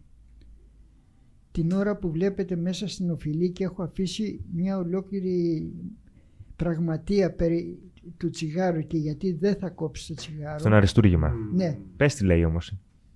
Να το πω εγώ. Εσύ, ναι, πες το εσύ. Λέει σε κάποια στιγμή έχει περάσει ήδη τον καρκίνο και μιλάει για τον καρκίνο του. Τα μαλλιά του έχουν πέσει, τα έχει εξηρήσει. Μιλάει και καπνίζει όμως. Και κάπως υπάρχει μια ερώτηση. Λέει στον Σταύρο, μην τολμήσεις να μου πεις να μην καπνίζω. Και λέει ότι κάπου διάβασε ότι οι Αμερικάνοι θεωρούν τελείως υποανάπτυκτους όσους καπνίζουν. Και λέει αυτοί βέβαια τρώνε όλη μέρα hot dog. Δηλαδή είσαι πολύ αναπτυγμένος άμα τρως hot dog, αλλά όχι άμα καπνίζεις. Γι' αυτό λέει ορκίστηκα στον εαυτό μου να μην κόψω ποτέ το κάπνισμα. Φοβερή οπτική. Ναι. Ότι το φαγητό που είναι πλαστικό είναι ok, ενώ το κάπνισμα είναι... Το να πας και να τρως μυαλά ζωντανού πίθηκου, λέει εκεί μέσα. Μπράβο. Είσαι πολιτισμένος. Το να καπνίζεις είσαι απολύτιστας. Γι' αυτό ορκίστηκα, δεν θα το κόψω. Ένας λόγος είναι αυτός που μπήκε αυτή η σκηνή, ο άλλος είναι άρρητος, δηλαδή βλέποντας τον άλλο πώς καπνίζει, δεν καπνίζουν όλοι με τον ίδιο τρόπο. Υπάρχει το αγχωτικό κάπνισμα, υπάρχει όλο αυτό. Ο Αλέκος ήξερε να καπνίζει. Είναι μια εικόνα που την έχω συναντήσει σε διάφορους παλιότερους ανθρώπους και πάντα με γοητεύει. Δηλαδή του τέριαζε αυτό, να το πει έτσι. Του τέριαζε.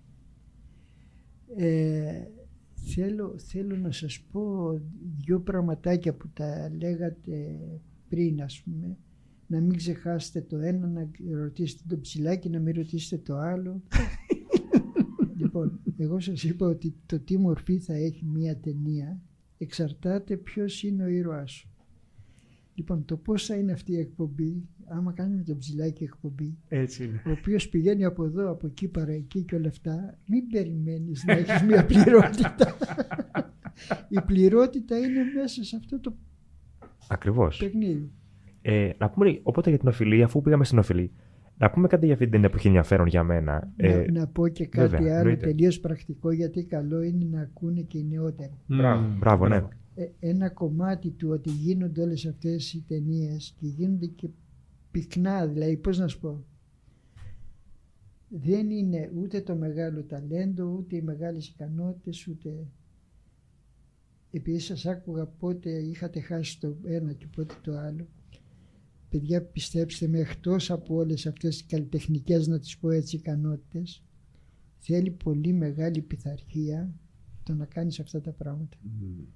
Και στην ώρα της. Θέλει πολύ μεγάλη, είναι πάρα πολύ σημαντικό αυτό το πράγμα. Δηλαδή όταν μπήκα στο εργαστήριο για να δω τα κομμάτια του με τα φουρνέλα που έχω βγάλει, πάρα πολύ συστηματικά να καταγράψω τι υπάρχει, τι λέγεται, τι γίνεται. Θέλει πολλή ώρα. Θέλει πάρα πολλή ώρα, βαριέσαι, κάνεις, δείχνεις. Όταν αρχίζεις στα πρώτα χρόνια, επειδή όλοι κουραζόμαστε, έτσι, έλεγα θα γράψω θεματικά τι είπε εδώ πέρα, από το τάδε χρόνο μιλάει για τη μάνα του, εκεί μιλάει για τον πατέρα. Όλα αυτά ξαναγραφτήκανε πάρα πολύ αναλυτικά για να μπορεί να μονταριστεί μια ταινία από αυτές που είδατε. Τα λόγια που λέγονται είναι κυριολεκτικά γραμμένα, απομαγνητοφωνημένα. Δεν γίνεται αλλιώς. Εάν δεν έχεις μία εικόνα τι λέει οπτικά, αλλά πλήρη εικόνα, και να πεις ότι αφαιρώ αυτό, αυτό και αυτό, όχι για να λιώσει το νόημα, αλλά για να παραμείνει το ζουμί της ιστορίας αυτινού που θέλει να πει, και δεν το έχεις γραμμένο μπροστά, εγώ δεν θα μπορούσα να το κάνω. Από διάστηση και μόνο. Το συνιστώ δηλαδή σε όλους τους συναδέλφους, αν θέλουν να ασχοληθούν με αυτό. Και το μεγάλο πρόβλημα που αντιμετώπισα ήταν με το Μανιάτη. Ο Μανιάτης έχει ένα λόγο πάρα πολύ καλό, πολύ δυνατό, και ταυτόχρονα έχει ένα ρυθμό στο λόγο του. Μια μουσικότητα δικιά του. Όταν τον ακούω και αρχίζω να απομαγνητοφωνώ, λέω τρελός είσαι, τι πάει να μουντάρεις εδώ. Δεν μπορείς να βγάλεις τίποτα. Θα χαθεί όλη η μουσική αυτή του πράγματος. Μετά ένα χρόνο κρατήθηκε. Κρατήθηκε χωρίς να αλλάξει, δηλαδή, το Μανιάτη όπως θα τον γνώρισε στην πραγματικότητα ή όπως θα βλέπεις στο πρωτογενές υλικό να σου μιλάει, αντίστοιχα νιώθεις μέσα στην ταινία. Αλλά αν δεν τα έχεις απομαγνητοφωνημένα πλήρως, δεν μπορείς να το κάνεις. Δεν. Αλλιώς τσαλαβουτάς, κάνεις, δείχνεις. Όπως και να βάλεις ένα υλικό, κάτι θα βγει, κάτι εντάξει. Ναι. Καταλαβαίνεις τη διαφορά όταν δεις το άλλο όμως. Μόνο τότε καταλαβαίνεις τη διαφορά. Οπότε να πούμε για την οφειλή, για αυτό που ήθελα να σου πω που έχει πολύ ενδιαφέρον, είναι ότι στην ταινία αυτή φαίνεται η κάβλα σου ως κινηματογραφιστής. Και από κάτι άλλο ενδιαφέρον. Στην ταινία αυτή έχεις ενώσει δύο εποχές. Έχεις τραβήξει τον φίλο σου, τον Ζούκα, τον Αλέκο τον Ζούκα, σε δικές σας στιγμές που σε πάει εκδρομές και τρώτε μαζί, πίνετε τσίπουρα πάνω στην Πυρσόγιαννη και στο χωριό του. Και αυτό το υλικό το έχεις τραβήξει για τελείως δική σου. Να το έχεις εσύ. Ναι, ενθύμιο φιλικό. Και όταν σου σκάει πρέπει να γίνει ταινία, το ενώνεις με τον Ζούκα πια που έχει περάσει τον καρκίνο. Οπότε συνδυάζεις αυτές τις δύο εποχές και μάλιστα και παράλληλα πολλές φορές. Αυτό πώς λειτουργήσε? Είπες ότι θα κάνουμε ταινία για εκείνον, οπότε θυμήθηκες ότι έχεις αυτά τα υλικά ή το θυμόσουνα? Τα πράγματα μένουν μέσα σου, εξαρτάται ρε παιδί μου πώς ζεις τη ζωή. Γι' αυτό η φράση δηλαδή του χιόνι ό,τι περιγράφουν περιγράφει. Είναι πολύ συνυφασμένη η συμπεριφορά μου με το πώς ζω τα πράγματα. Τι κάνω.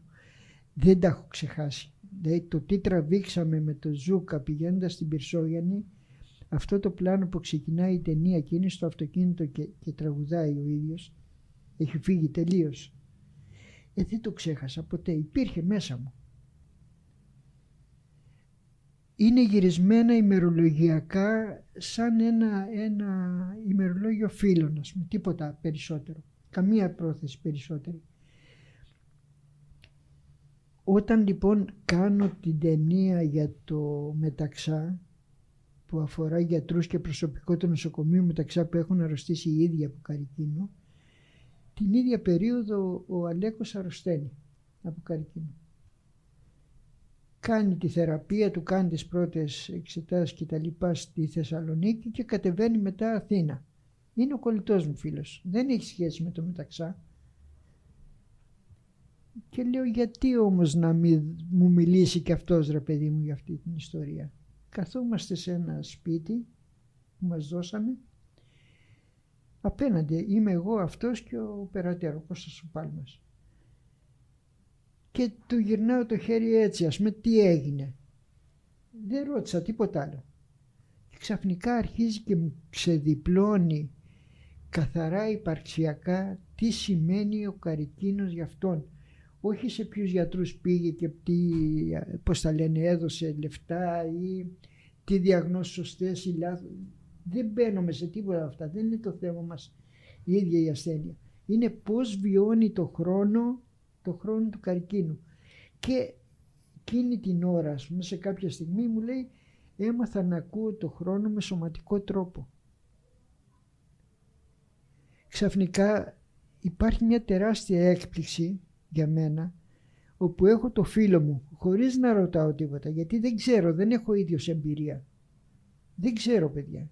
Ούτε το κάποιο πολύ κοντινό πρόσωπο δεν το έχω ζήσει. Και νιώθω ότι αρχίζει και μου λέει τι πρέπει να περιέχει η ταινία. Αυτά είναι τα δώρα των φίλων. Και εκείνη την ώρα επανέρχομαι συνέχεια μέσα μου. Αυτό σημαίνει φιλία. Αυτός είναι ο φίλος. Έρχεται και σου λέει, εγώ το ζω αυτό το πράγμα τώρα, αυτό και αυτό είναι ο καρκίνος. Για υπαρξιακά, για ένα άνθρωπο. Και εγώ έχω μείνει άφωνος. Τι να ρωτήσω. Τι να ρωτήσεις. Αποκάλυψη. Ναι. Έχεις ένα βαθιά στοχαστικό υλικό, όπου ξεκινάει το πώς βιώνει το σώμα του αυτή την ιστορία. Έμαθα να ακούω το χρόνο με αυτό που είπα. Τι σημαίνει φιλία, τι σημαίνει το χέρι που μου χάιδεψε το μέτωπο. Τι ήταν για αυτόν η κουβέντα των φίλων που του λένε μόλις μάθανε στηρίξου πάνω μας. Ένα σωρό τέτοια πράγματα.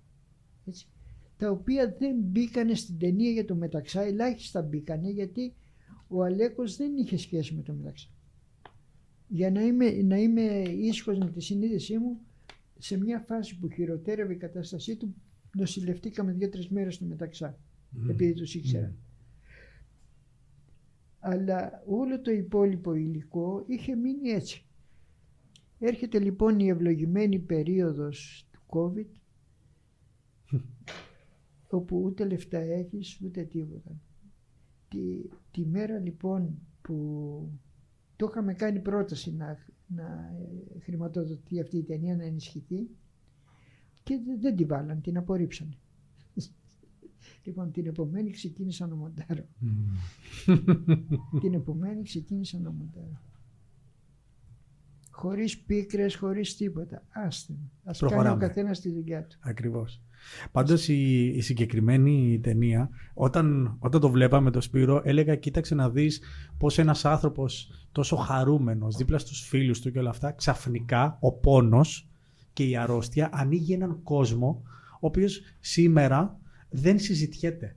Δηλαδή ζούμε σε μια εποχή όπου η αρρώστια που είναι δίπλα μας, ο θάνατος, όλη αυτή η διαδικασία δαιμονοποιείται, δεν τη θέλουμε. Και αυτός ο Αλέκος εκείνη την ώρα ξεκίνησε να σου ανοίγει έναν κόσμο που σου λέει κοίταξε να δεις τι κρύβεται και από εδώ. Σίγουρα δεν είναι ευχάριστη η κατάσταση, αλλά υπάρχει και εδώ άνθρωπος. Υπάρχει και εδώ μεγαλείο, υπάρχει και εδώ ηρεμία. Εγώ τουλάχιστον έτσι εισέπραξα αυτή τη στιγμή. Δεν μου το έκανε τόσο σαν διδασκαλία. Όχι. Μιλούσε στο φίλο του, ρε. Ναι, ακριβώς. Μιλούσε στο φίλο του. Δηλαδή ένας άνθρωπος με τέτοια ποιότητα εσωτερική έχει την ανάγκη να εκφραστεί κάποια στιγμή. Έχει την ανάγκη να εκφραστεί. Στην αρχή λοιπόν προσπαθώντας να δω πώς μπορεί να γίνει αυτό ταινία, λέω έχω τα υλικά με την Πυρσόγιαννη, έχω και το άλλο. Ενότητες χωριστές. Αλλά έλα που στην πορεία καταλαβαίνεις ότι είναι ο ίδιος άνθρωπος που τη μία φορά είναι έτσι και την άλλη αλλιώς. Ακριβώς. Και σιγά σιγά τα ενοποιείς και από ένα σημείο και πέρα, όχι στο τέλος, σε πολύ προθύστερο σημείο, δεν κάνεις διάκριση, εδώ είναι καρκίνος, εκεί είναι Πυρσόγιαννη και τέτοια. Είναι ένα πράγμα που ο ίδιος άνθρωπος το ζει έτσι. Και μπαίνουν όλες αυτές οι διαστάσεις μέσα. Νιώθεις την παρέα, ρε παιδί μου, τι είναι. Τι να σου πω τώρα. Ήταν μεγαλείο, παιδιά, γιατί αυτοί οι άνθρωποι πίνουνε, χορεύουνε, τραγουδάνε. Είναι άνθρωποι της ζωής. Εγώ απέναντί τους πάνω σε αυτά είμαι φλόρος. Είσαι ο Καζαντζάκης. Πραγματικά. Και με θέλανε μαζί. Δηλαδή δεν ήμουνα ο περαστικός που τον πήραν και έκανα το stop. Ζούσα μαζί τους, ήμουνα μαζί τους συνέχεια και καθόμουνα μέχρι τις 6 το πρωί την παραμονή της επίσημης γιορτής, μέχρι τις 6 το πρωί μαζί τους στο καφενείο να τους βλέπω να χορεύουν. Ένας κριτικός ο οποίος δεν χορεύει, δεν τραγουδάει, δεν ξέρει, δεν πίνει ελάχιστα και ξαφνικά κάθεται μέχρι τις 6 το πρωί. Γιατί δεν βαριγκομούσα, ήταν οι φίλοι μου. Και ζούσα μαζί τους, με είχαν συνεπάρει με αυτό που ζούσαν. Όλο αυτό είχε μείνει μέσα και πρέπει να περάσανε 12 χρόνια μετά που είχαν γίνει. Και αισθάνεσαι όριμος, αφού δεν μου δίνεται λεφτά να κάνω ταινία, αφού το ένα αφού το άλλο, αλλά εγώ θέλω να κάνω, έχω το υλικό αυτό, θα γίνει τώρα η ταινία. Και εκεί παρότι δεν έχει χρήματα, γι' αυτό βγάζει μια λογική arte povera η ταινία σου πάντα. Ότι εγώ θα κάνω ταινία με ό,τι μέσα και να έχω. Ό,τι τεχνικά μέσα, ό,τι έχει το ψυγείο με έναν τρόπο. Δηλαδή, μου είπες ότι ο ήχος που έχει τραβήξει σε εκείνα τα πλάνα δεν ήταν επαγγελματικός ήχος, μόνος του ήσουν. Αλλά δεν νοιάστηκες ούτε για αυτή την αντίθεση του πρώτου πλάνου, το οποίο είναι ψηφιακό σχέση με τη βιντεοκάμερα. Δεν ασχολήθηκες με αυτά τα ζητήματα. Δεν παίζουν ρόλο. Τίποτα από αυτά δεν παίζει ρόλο στο τελικό αποτέλεσμα. Αν έχεις κάτι να πεις, αυτό είναι που μετράει. Αλλά εδώ πρέπει να αναγνωρίσω την τεράστια βοήθεια και συμβολή και συμπαράσταση των φίλων στα εργαστήρια. Δηλαδή, στον ήχο ο Βαγγέλης ο Φάμπας είναι δίπλα. Συνέχεια, ό,τι μπορεί κάνει. Τα παιδιά στη 2.35, ο Σάκης ο Μπουζάνης και ο Νίκος ο Μουτσέλος, και τίποτα να μην είχα, ήταν δίπλα, παιδιά. Ήταν δίπλα. Δεν είναι μικρό πράγμα. Ένα εργαστήριο από τα πιο προχωρημένα, έτσι, και καθόλου φτηνή ιστορία. Καθόλου φτηνή. Λοιπόν, έχουν οι άνθρωποι την ευαισθησία να καταλάβουν, δεν έγινε τζάμπα, έτσι, αλλά σε σχέση με το τι δουλειά βάλανε και τι κάνανε, δηλαδή έφερε το υλικό της εικόνας, το mini DV και το άλλο, ο Σάκης το έφερε σε μια κατάσταση όπου δεν καταλαβαίνεις τίποτα. Και επίσης όλα τα πλάνα που υπάρχουν μέσα στο τούνελ με το τρένο που πηγαίνει.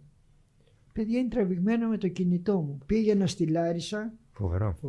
Με το κινητό. Απίστευτο. Δεν το καταλαβαίνεις, ναι, τίποτα. Γιατί ο Σάκης έκανε και παπάδες. εκείνης της εποχής στα κινητά κιόλας. Δηλαδή να δώσουμε όλο το πλαίσιο, όχι τα σημερινά. Σωστό. Ο Σάκης έκανε παπάδες. Φοβερό. Όλοι αυτοί οι συνεργάτες, έτσι, Φίλοι σου βασικά. το νιώθουν, ρε παιδί. Γίνονται Είναι φίλοι φίλοι. γιατί εκτιμούν κάποια πράγματα και σαν άνθρωποι έχουν ανάγκη να είναι παρόντες και το δίνουν το παρόν. Δεν είναι θέμα εκμετάλλευσης ότι ξέρεις τώρα δεν έχω λεφτά και φτιάξε μου και αύριο δεν σε ξέρω. Όχι. Είναι δώρα. Είναι ακριβώς και ανταποκρίνονται οι άνθρωποι σε αυτό. Πάμε στην επόμενη ταινία που ήθελες. Πάμε στον άνθρωπο που ενόχλησε το σύμπαν. Έχουμε να πούμε πολλά για αυτή την ταινία. Σου λέμε είναι αγαπημένη μου ταινία. Θέλω να μου πεις λίγο αυτό το ταξίδι πώς έγινε στο ψυχιατρίο των Χανίων. Άλλη τυχεότητα. Άλλη μεγάλη τυχεότητα. είναι μέσα δεκαετίας του 90, έχει ξεσπάσει το σκάνδαλο της Λέρου και έχουν πέσει ευρωπαϊκά λεφτά και σε διάφορες ψυχιατρικές μονάδες της Ελλάδας αρχίζουν τα προγράμματα επανένταξης, αποκατάστασης κλπ. Πώς αυτοί οι άνθρωποι θα νοσηλεύονται πιο ανθρώπινα και πώς σιγά σιγά θα ενσωματωθούν στην κοινωνία. Θα βγουν και θα ενσωματωθούν στην κοινωνία. Εκείνη την εποχή λοιπόν στα Χανιά, εκτός από τις διάφορες ειδικότητες, υπήρχαν και 2 ψυχίατροι φωτισμένοι και με πολλή διάθεση, έτσι, ο Γιώργος ο Κοκκινάκος και ο Αντώνης ο Λιουδάκης. Με τον Αντώνη ήμασταν φίλοι πιο μπροστά. Μου λέει τυχαία στο Ρέθυμνο ότι κοίταξε, σε μια εβδομάδα ή 10 μέρες, δεν θυμάμαι πόσο πάλι, σε σύντομο διάστημα θα πάρουμε 7-8 ανθρώπους από αυτούς που είναι στο ψυχιατρίο μέσα και έχουν μπει στο πρόγραμμα να πάμε ένα ταξίδι στη Δανία. Έρχεσαι? Έτσι απλά. Παίρνω τηλέφωνο τον οπερατέρ, τον Κώστα τον Μπάλμα, διευθυντής φωτογραφίας λέγεται, εντάξει. Και του λέω, Κώστα, τι γίνεται, τι κάνεις? Μου λέει, γυρνούσα από το Βόλο τώρα με το αυτοκίνητο και σε σκεφτόμουν. Καλά, λέω. Εκπομπή για το Γιούμ σε λίγο. Την ίδια εποχή είχε μία κάμερα μπέτα ο Βασίλης ο Λουλές, άλλος φίλος. Βασίλη, μας τη δίνεις? Πάρτε τη. Και πάμε μαζί τους, βρισκόμαστε στο αεροπλάνο και πηγαίνουμε μαζί στη Δανία. Όπου είναι, παιδιά, ένα αριστούργημα, δηλαδή άνθρωποι που τους έχεις μια εικόνα από φυτά μέσα στο ψυχιατρίο, δηλαδή όταν τους δεις, έτσι απομονωμένοι, δεν ξέρω εγώ τι. Ξαφνικά έχουν ανθίσει, όλοι αυτοί οι άνθρωποι έχουν ανθίσει στη Δανία, έξω από τα σίδερα και τα κάγκελα και παίζουμε σαν μικρά παιδιά. Πειραζόμαστε, κάνουμε, γνωριστήκαμε, φιλέψαμε. Υπάρχουν διάφορα περιστατικά πάρα πολύ χαριτωμένα, έτσι, αλλά εντάξει, μην το... Εμένα τριγυρνάει στο νου μου μία φράση, το φως της τρέλας. Ένιωθα, λέει, ότι εκείνη την ώρα είμαι...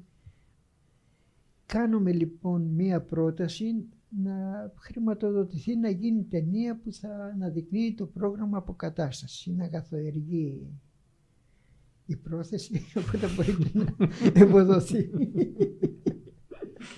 Γίνεται η πρόταση και την εγκρίνουν, δεν ξέρω πώς, έγινε.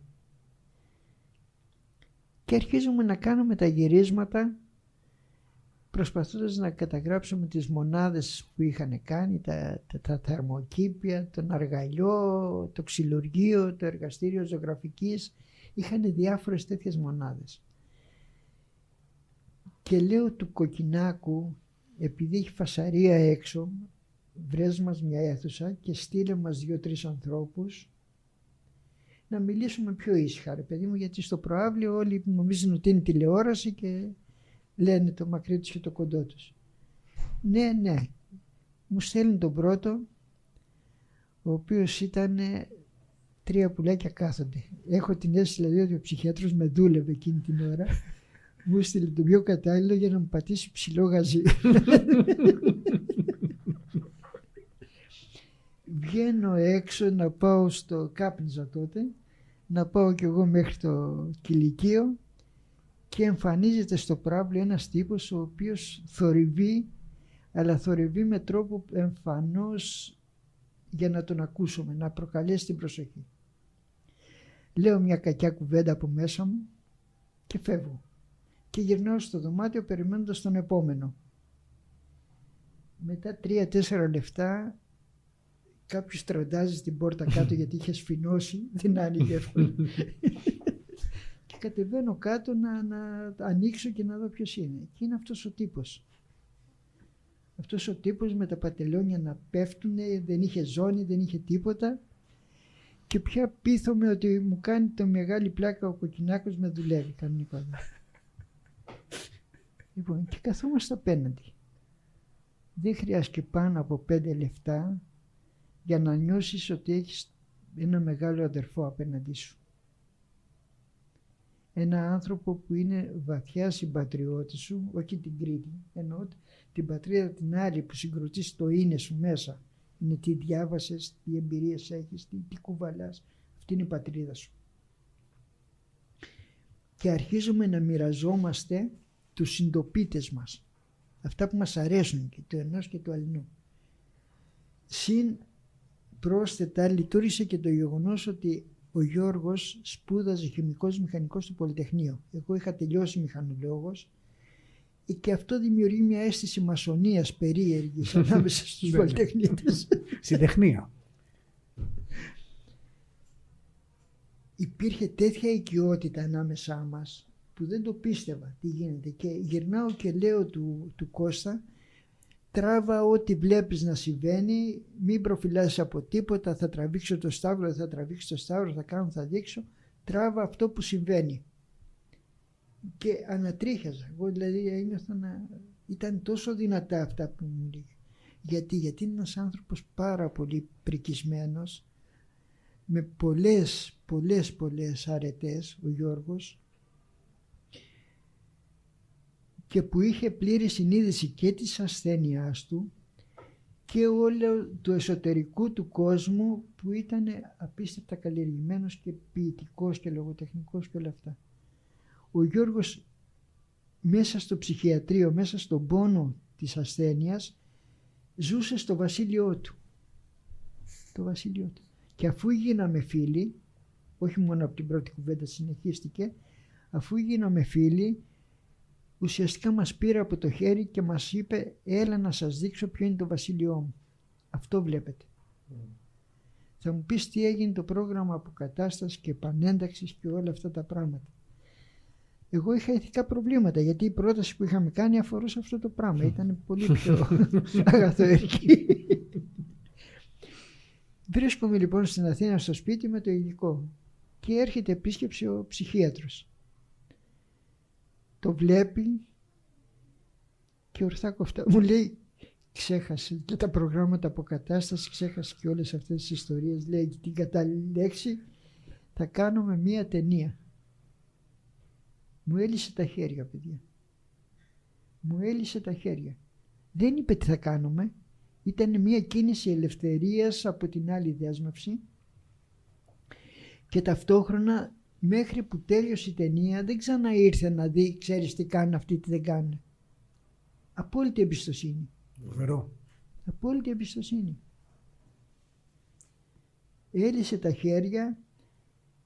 Υπήρχε μια εξαιρετική συνεργασία και με τον Γιώργο τον Τριανταφύλλου. Αυτός είναι μοντέρ πολύ μεγάλος. Πάρα πολύ μεγάλος μοντέρ. Δεν ζει πια. Δυστυχώς δεν ζει. Μαζί μοντάραμε τον άνθρωπο. Μαζί μοντάραμε το άλλος δρόμος δεν υπήρχε. Και στα υπόλοιπα έχει φύγει ο Γιώργος. Έχει φύγει από καρκίνο, έτσι. Και αρχίζουμε να κεντάμε.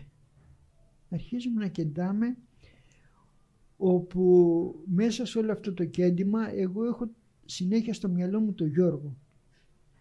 Εκτός από αυτή την πρώτη συνάντηση που σας είπα ότι σηκώθηκε η τριχιά μου, συναντιόμαστε στο προαύλιο. Βρίσκαμε ένα παγκάκι, δραπετεύαμε και πηγαίναμε και καθόμαστε οι δυο μας. Και τον τραβάς εκεί πέρα. Τίποτα δεν τραβάω, όχι τίποτα. Ζω τον Γιώργο. Ζω με τη φιλία μας. Ο ένας ευγνωμονεί τον άλλο που υπάρχει. Ο ένας ευγνωμονεί τον άλλο που υπάρχει. Συνήθως όταν έχουμε μια δουλειά λέμε έχω ένα τέταρτο, έχω 20 λεπτά, μισή ώρα, πρέπει να φύγω. Όταν είσαι με τον Γιώργο και κουβεντιάζεις δεν υπάρχει αυτή η αίσθηση και αυτή η έννοια. Είναι απαγορευμένο. Απαγορευμένο όχι επειδή στο επιβάλλει κάποιος, η ίδια η δυναμική των πραγμάτων σου λέει μην είσαι μαλάκας τώρα. Καταργεί το χρόνο, Ναι. Και η αίσθηση που είχα, δεν ξέρω γιατί δίνω αυτή την εικόνα, παρόλο που δεν είμαι θεοσοβούμενος ας πούμε, σαν να ήσουν μπροστά στη φλεγόμενη βάτο του Μωυσή και να ήταν η παρουσία του Γιώργου μια αποκάλυψη για μένα. Αυτό το πράγμα. Τη λέω την εικόνα όπως ασυναίσθητα έρχεται στο νου μου εκείνη την ώρα αυτό που σου βγαίνει μπροστά έχει μια διάσταση. Σου λέω δεν είμαι θεσοβούμενος, αλλά μεταφυσική. Πες τη θεϊκή. Δεν είναι ντροπή. Όπως δεν είναι ντροπή να μπω στον επιτάφιο και να το κάνω. Εντάξει. Αυτές οι εικόνες μου ήρθανε με τον Γιώργο και το μοιραζόμαστε συνέχεια αυτό το πράγμα. Συνέχεια λαχταρούσαμε, ένας λαχταρούσε να δει τον άλλο και να λέμε τέτοια πράγματα. Αυτή είναι η ταινία που βλέπετε. Η ταινία που βλέπετε είναι να μας πάρει ο Κοκκινίδης ο Γιώργος από το χέρι και να μας ξεναγήσει στο βασίλειό του. Το βασίλειο του Κοκκινίδη είναι αυτό. Πολύ ωραίο. Και κάτσε μας και το φοβερό πράγμα στην ταινία που του δίνει στην κάμερα να κινηματογραφήσει εκείνος. Πες γι' αυτό. Πρόσεξε, όλοι αυτό καταλαβαίνουν τι μάγκας που είναι ο σκηνοθέτης που τους έβαλε να τραβήξουν. Καθόλου μάγκας. Καθόλου. Είναι ανοιχτό στη στιγμή, απλά. Δηλαδή είμαστε εκεί, είναι Σάββατο μεσημέρι, όλοι οι βαλτοί της διεύθυνσης, όλοι οι υπάλληλοι οι οποίοι ήταν για να καρφώνουν, να λένε τι γίνεται, δεν είναι Σάββατο, δεν έχουν υπηρεσία και είμαστε μέσα στην εκκλησία του Δήμου, έτσι τα ονομάζουν, και αρχίζουμε και παίζουμε μεταξύ μας. Πειραζόμαστε, κάνουμε, μα είχαμε αποκτήσει μεγάλη οικειότητα, παιδί μου. Και ένας από αυτούς κάποια στιγμή λέει να δω κι εγώ. Η μόνη μου ενέργεια ήταν να μην φοβηθώ ότι θα πάθει κάτι η κάμερα. Είχαμε 2 κάμερες, έτσι. Και λέω πάρτι. Και αρχίζει πια να είναι τεράστια, από τις πιο δυνατές σκηνές. Τραβά ο ίδιος. Είναι συγκλονιστική. Βέβαια. Και ένας από αυτούς, ο οποίος μέσα στην ταινία δεν λέει τίποτα άλλο σχεδόν. Παίρνει την κάμερα και λέει να δω το δέντρο και μετά τη στρέφει πάνω και λέει να δω το Θεό. Και την πολύ ωραία τάκα που λέει ωραίο ήλιο, σαν αχινός είναι. Είναι σαν τον αχινιό. Βλέπω τον ήλιο και είναι σαν τον αχινιό. Και μετά την παίρνει ο Μανώλης στην κάμερα και βλέπει τον κόσμο σαν το σινεμά. Και μετά ο Κοκκινίδης, επειδή είναι ο φίλος, έχει το θάρρος, την παίρνει την κάμερα, δεν σταματάει εκεί μπροστά μας, την παίρνει και πηγαίνει στο γήπεδο. Τραβάει μόνος του και τραβώντας μόνος του μιλάει. Δεν έχει συναίσθηση τι ακριβώς γίνεται. Η κάμερα, το μικρόφωνο της κάμερας είναι ανοιχτό. Μικρόφωνο κάμερας είναι αυτό το πράγμα. Είναι ανοιχτό και αυτά που λέει στον εαυτό του ο Γιώργος, σαν ημερολόγιο, τα καταγράφει. Ξαφνικά ακούγοντας το υλικό, ακούω είμαι ο άνθρωπος που ενόχλησε το σύμπαν. Τρομερό. Από εκεί βγαίνει αυτό. Όλος ο τίτλος δηλαδή βγαίνει από αυτή την κουβέντα. Τι φως της τρέλας, τι προγράμματα αποκατάστασης, τι το ένα. Τίποτα από όλα αυτά. Εάν δεν υπήρχε αυτός ο τίτλος θα ήμουν σε μεγάλο δίλημμα με το να δω το Θεό. Έδωσε και τον τίτλο του Βασιλείου αυτός. Ναι. Τα έδωσε όλα. Αλλιώς θα βάζεις να δω το Θεό ή κάτι τέτοιο. Φλέρταρα με αυτό, δηλαδή θα έπρεπε να παίξει. Είναι πολύ καλύτερο από το λόγιο το φως της τρέλας. Και κάτι αυτό πριν πεις, Βασίλη. Όχι, ναι, ότι λέει πολλά για σένα αυτό το πράγμα που κάνει στην ταινία, ότι για να ακούμε καλά τι λένε βάζεις υπότιτλους στην ταινία αυτή. Σε πολλά σημεία. Επισημαίνει σε ένα σημείο που είχα δίλημμα μεγάλο. Για να μας αφήσουν να τραβήξουμε, ο διευθυντής του ψυχιατρίου, θέλοντας να έχει καλυμμένη την πλάτη του, λέει ναι, αλλά θα τους βάλετε αυτό το πλέγμα που γίνεται και τέτοιες. Να μην φαίνεται τα θολώσεις. Ναι. Του λέω αποκλείεται να γίνει αυτό το πράγμα. Εμείς θέλουμε να δείξουμε ότι αυτοί είναι άνθρωποι κανονικά, έχουν ύπαρξη κανονική ανθρώπινη κλπ. Δεν είναι δυνατόν να τους κρύψουμε. Δεν είπε όχι, αλλά ποτέ δεν έδωσε γραφτή άδεια. Ποτέ. Επειδή με ήξερε ο Μουσαχανιώτη, κάνανε τα στραβά μάτια. Ναι, με ξέρανε εμπιστεύτηκε ότι θα το σεβαστείς. Ναι, και ξέρανε ότι δεν είχαν να φοβηθούν ότι θα καταγγείλω τι κάνουν οι φύλακες τους ασθενείς και τέτοια. Δεν υπήρχε τέτοιος φόβος. Το άλλο το κομμάτι όπου δείχνει τα πρόσωπα έτσι Εκείνα τα χρόνια μπορούσε να το γυρίσει. Σήμερα δεν ξέρω αν θα μπορούσε να γυριστεί αυτό. Δεν θα μπορούσε κατά πάσα πιθανότητα. Άρα με αφήσανε και αυτό που τους έκλεισε τα στόματα όλα είναι το τελικό αποτέλεσμα. Δεν θα βγει κανείς να σου πει ότι ξεφτιλίζεις ανθρώπους, κάνεις δείχνεις, ας πούμε. Αντίθετα, Άγιος κάνεις. Ναι, οπότε ο ήχος, πώς σχέση με. Λοιπόν, τι γίνεται τότε. Αφού δεν ήθελα εγώ να βάλω στο πρόσωπο αυτή τη φάση. Μοσαϊκό. Πώς το λέμε, μοσαϊκό, ναι. Δεν ήθελα να βάλω στο πρόσωπο. Ήθελα και τα λόγια τους ο θεατής να παρακολουθεί και να τα ακούσει. Αν συγκεντρώσει την προσοχή σου, γιατί τους συναντάμε στο ψυχιατρίο και επειδή θέλει μια προσπάθεια από τη μεριά μας για να καταλάβουμε τι λένε, δεν τη δίνουμε αυτή την προσπάθεια. Εγώ ήθελα να τονίσω ότι μάγκες σταθείτε να τους ακούσετε. Ο λόγος. Ναι. Στην αρχή δεν είχα βάλει. Αλλά μετά ευγνωμονώ τη συγκυρία που έβαλα. Γιατί η ταινία παίζει το που διάλογο θέλεις, με ηχητικές συνθήκες άθλιες συχνά και δεν θα καταλαβαίνανε καθόλου. Μπήκανε γι' αυτό το λόγο, ενώ στην αρχή μέσα μου δεν ήταν η επιθυμία μου αυτή. Αλλά λόγω της άρθρωσής τους και του ήχου και τα λοιπά, έφερες να βοηθήσεις το θεατή να καταλαβαίνει τι λένε. Ναι. Αυτό όμως και πολύ avant-garde επιλογή, έτσι. Ναι, βέβαια. Σπύρο, ναι, ποιο είναι το όριο της συγχώνευσης? Δηλαδή, θέλω να πω. Σταύρο. Ότι πολλές φορές βρίσκεσαι με ανθρώπους σε ένα πολύ δικό τους κόσμο, όπου τους πλησιάζεις, σχεδόν σε εισαγωγικά λίγο ταυτίζεσαι και ξαφνικά φεύγεις. Υπάρχει ένα όριο, δηλαδή ειδικά και στο ψυχιατρίο φαίνεται, δηλαδή εμείς βλέποντας τη λέγαμε γιατί αυτός είναι μέσα και δεν είμαστε κι εμείς μέσα ή γιατί αυτός δεν είναι έξω. Απλά όλοι αυτοί οι άνθρωποι είναι πολύ ζωντανοί. Πώς βρίσκεις αυτό το όριο που λες φεύγω πια? Γιατί ξέρεις, σαν να δημιουργείς σχέσεις που στο τέλος σταματάς και επανέρχεσαι στον εαυτό σου. Κοίταξε, το ερώτημα που έθεσες το έθετα πραγματικά και όχι ρητορικά. Δηλαδή γνωρίζοντας τον Κοκκινίδη και το μεγαλείο του, γιατί αυτός είναι μέσα και εγώ είμαι έξω. Δεν μπορούσα να απαντήσω. Πραγματικά δεν μπορούσα. Και εκεί νιώθεις ότι τα ίδια πράγματα, τα ίδια πρωτογενή γεγονότα μπορεί τον ένα να τον οδηγήσουν εδώ και τον άλλο εκεί και δεν μπορείς να απαντήσεις γιατί. Δεν μπορείς να απαντήσεις. Δεν είναι μία μπάρα που πέφτει και αποχωρίζεις από αυτούς.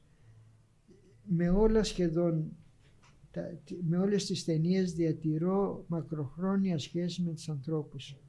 Με όλους. Δηλαδή τον Κοκκινίδη τον είδα πολύ περισσότερες φορές αφού του είχε τελειώσει η ταινία από ότι τον είδα στη διάρκεια των γυρισμάτων. Πολύ περισσότερες. Και όχι μόνο τον Κοκκινίδη, αλλά και το Μιχάλη και το Μανώλη. Δηλαδή έχω πράγματα. Με τον Κοκκινίδη κάτι είχαμε παραπάνω και βλεπόμασταν και σπίτι μας ήρθε. Όντως δηλαδή ταινίες είναι σαν ημερολόγιο. Δηλαδή υπάρχει σχέση και απλά κάποια στιγμή τη γράφεις κιόλας, αλλά συνεχίζεις. Δεν είναι ότι σταματάει η σχέση. Αυτό είναι πολύ ενδιαφέρον που μας λες. Κοίταξε, εδώ θα πω μία άλλη εικόνα που τελευταία μου ήρθε στο νου. Με ρωτήσανε τι ετοιμάζεις τώρα. Και επειδή δεν μου αρέσει να λέω τι ετοιμάζω, μου ήρθε λαμπάκι εκείνη την ώρα μία εικόνα από το πέρασμα του χρόνου του Βέντερς, μία ταινία. Εγώ μπορώ να μιλάω για το Βέντερς, άμα θέλετε κόφτω τον. Εκεί λοιπόν είναι ένας τύπος από τους πρωταγωνιστές του που κάνει οτοστόπ σε ένα φορτηγατζή. Τον παίρνει ο φορτηγατζής και καθώς κάθεται δίπλα τον ρωτάει ο φορτηγατζής πού πας και του λέει ο άλλος έρχομαι από εκεί. Άρα το πού πας είναι από πού έρχεσαι. Πρέπει να απαντήσεις καλά από πού έρχεσαι. Το πού θα πάω λοιπόν εξαρτάται από το πού έρχομαι σε μεγάλο βαθμό.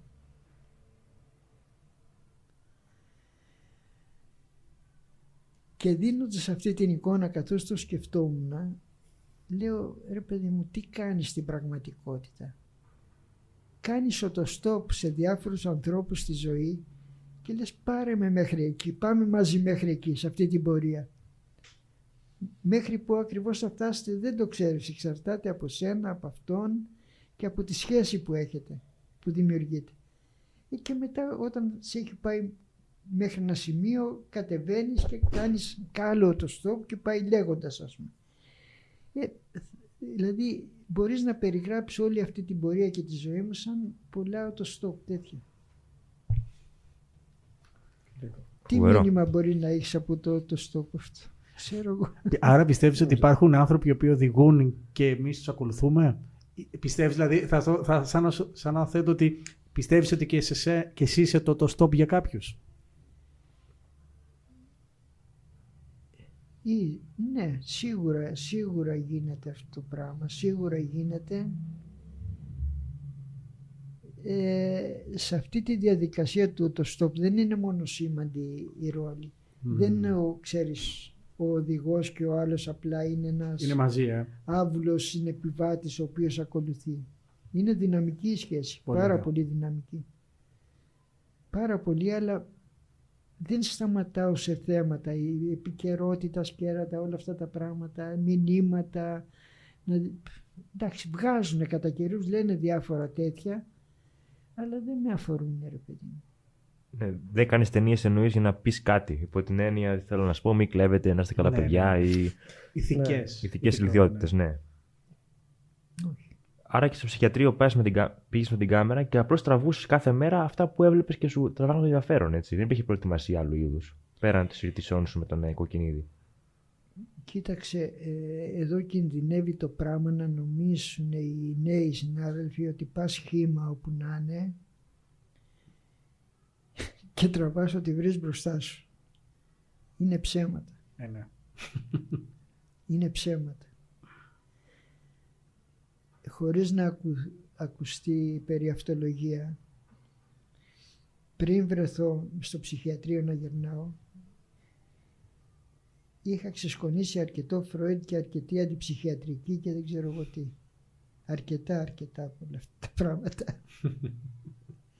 Γιατί τα είχα ξεσκονίσει, προσπαθώντας να απαντήσω στο ερώτημα, γιατί, μάλλον σαν μια παραλλαγή του ερωτήματος, γιατί ο Κοκκινίδης είναι μέσα και εσύ είσαι απ' έξω. Δηλαδή συμβαίνουν πράγματα στη ζωή σου, κλονίζεται η αυτοπεποίθηση, γκρεμίζεσαι από διάφορα πράγματα, έτσι. Και μέσα από το διάβασμα, εκτός από το να λύσεις προβλήματα, είναι και να φωτιστείς, ρε παιδί μου, από αυτά. Δηλαδή αυτά τα πνεύματα που λέω τώρα είναι τεράστια. Βέβαια.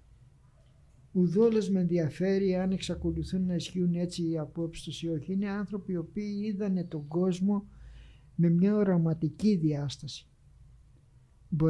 Προσπαθήσαν να δούνε το σύνολο αυτήν, τι γίνεται, και η αλήθεια που λένε εκείνη την ώρα δεν είναι μια αιώνια αλήθεια. Τίποτα δεν είναι αιώνιο. Όλα παίζουν μέσα στον χρόνο. Αλλά με τίποτα δεν μπορείς να αγνοήσεις το σκάλισμα, όλο αυτό το πράγμα που κάνει ο Φρόιντ. Δεν μπορείς να αγνοήσεις όλα τα πράγματα που σου λέει η αντιψυχιατρική της δεκαετίας του 60 και του 70. Πας με ένα ολόκληρο οπλοστάσιο. Δεν πας για να καταγράψεις σαν δημοσιογράφος πώς συμπεριφέρεται ο φύλακας, που υπάρχει καθήλωση. Όλα αυτά υπάρχουν. Αλλού κινιέσαι. Γι' αυτό είπα ότι η μόνη συμβουλή που μπορεί να δώσει είναι καλλιέργηση στον εαυτό σου. Ώστε να ξέρεις που μπορείς να σκέψεις ανθρώπινα μετά πάνω στο θέμα σου. Το οποίο τι σημαίνει και λίγο καλλιέργεια, θες λίγο να το... Όταν υπάρχει αυτό το οπλοστάσιο, σου δίνει συνέχεια έναυσμα αυτά που θα αντιμετωπίσεις μπροστά σου, τι μπορείς να κάνεις με αυτά, μέχρι πού μπορείς να φτάσεις, και είναι απίστευτη η ποικιλία και ο πλούτος των πραγμάτων. Και ταυτόχρονα, κοίταξε, επειδή είπες προηγούμενα για το μυστικό. Το μυστικό είναι μια ταινία που έχει γίνει περίπου 10 χρόνια, 8 χρόνια πριν από όλες αυτές. Είναι η πρώτη μου ταινία, με αυτή ξεκινούσα, εκτός της μικρού μήκους που γίνεται στη σχολή. Είναι η μαθητεία σε ένα μεγάλο μάστορα της κριτικής λύρας, το Μανώλη το Σταγάκη. γίνεται στο Ρέθυμνο αυτό το πράγμα, στο εργαστήριό του. Γνωριστήκαμε, το έχει κάνει ο διάολος όταν ξεκινούσε σαν κατασκευαστής να έχει ένα μεγάλο δάσκαλο που τον λέγανε Σταύρο Ψηλάκη, ο οποίος δεν ζει, και θεωρεί ότι είμαι το εγγονάκι του, έτσι. Πρόκειται για τους μεγάλους μαστόρους, μεγάλοι μαστόρους, οι οποίοι πάντα έχουν το δικό τους μυστικό, δηλαδή είναι προσύνηση, είναι ευγενικοί άνθρωποι, είναι όλα αυτά τα πράγματα, και όταν φτάσετε στο κρίσιμο σημείο, στο μυστικό, μου λέει το μυστικό είναι κάτι σαν την ψυχή σου, δεν ξέρω να το ορίσω, δεν ξέρω, ζεις αυτό, και διαφεύγει και μου λέει, άμα έχεις μια γυναίκα έτσι και έτσι θα βγεις έξω να λες πως είναι. Δεν το λες το μυστικό. Φοβερό. Λοιπόν, δίπλα σε αυτόν τον άνθρωπο ουσιαστικά αυτό που ζω είναι μια μαθητεία σε ένα μάστορα. Μια μαθητεία ανθρωπολογική. Και με κάποια έννοια η μαθητεία της πρώτης ταινίας που είχα δίπλα στο σταγάκι δεν με εγκατέλειψε ποτέ. Δηλαδή δίπλα σε όλους αυτούς τους ήρωες μάθαινες. Και αυτοί μπορεί να μαθαίνουν, όσο μεγάλωνες πλούτιζαν κάποια πράγματα και μαθαίναν και αυτοί. Αλλά μάθαινες. Και είναι, τι να σου πω, είναι οπλιστάσιο μεγάλο. Σου κάνει ερώτηση ο Βασίλης, γιατί ήθελε να πάμε στην αρχή ακόμα, πριν ασχοληθούμε με το σκηνηματογράφο και πώς ασχολήθηκες. Θέλω να μας πεις, επειδή έχουμε λίγο χρόνο, ένα γεγονός όταν είσαι μικρός, πριν αρχίσεις να ασχολείσαι με τον κινηματογράφο, που σε έκανε να πεις αυτό είναι. Ακριβώς. Αν υπάρχει μια ιστορία, κάποιο κομβικό σημείο. Όχι, είναι περίεργο. Δηλαδή δεν υπάρχει μια παράδοση οικογενειακή, όχι κινηματογραφική αλλά καλλιτεχνική. Δηλαδή τα πρώτα βιβλία στο σπίτι μας μπήκανε από μένα. Πώς να σου πω. Ναι. Η μάνα και ο πατέρας έχουν τελειώσει το δημοτικό, αν το τελειώσανε. Η μάνα δεν πρέπει να το τέλειωσε αυτό. Δεν υπάρχει τίποτα τέτοιο. Από μικρός μ' αρέσει να διαβάζω. Δεν ξέρω γιατί. Διαβάζω. Συνέχεια. Και επίσης μ' αρέσει πάρα πολύ τα μαθηματικά.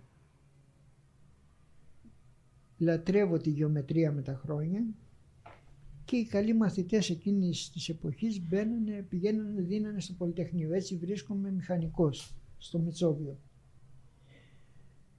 Τελειώνει αυτό το πράγμα. Κανονικά, μέσα σε 5,5 χρόνια τέλειωσε.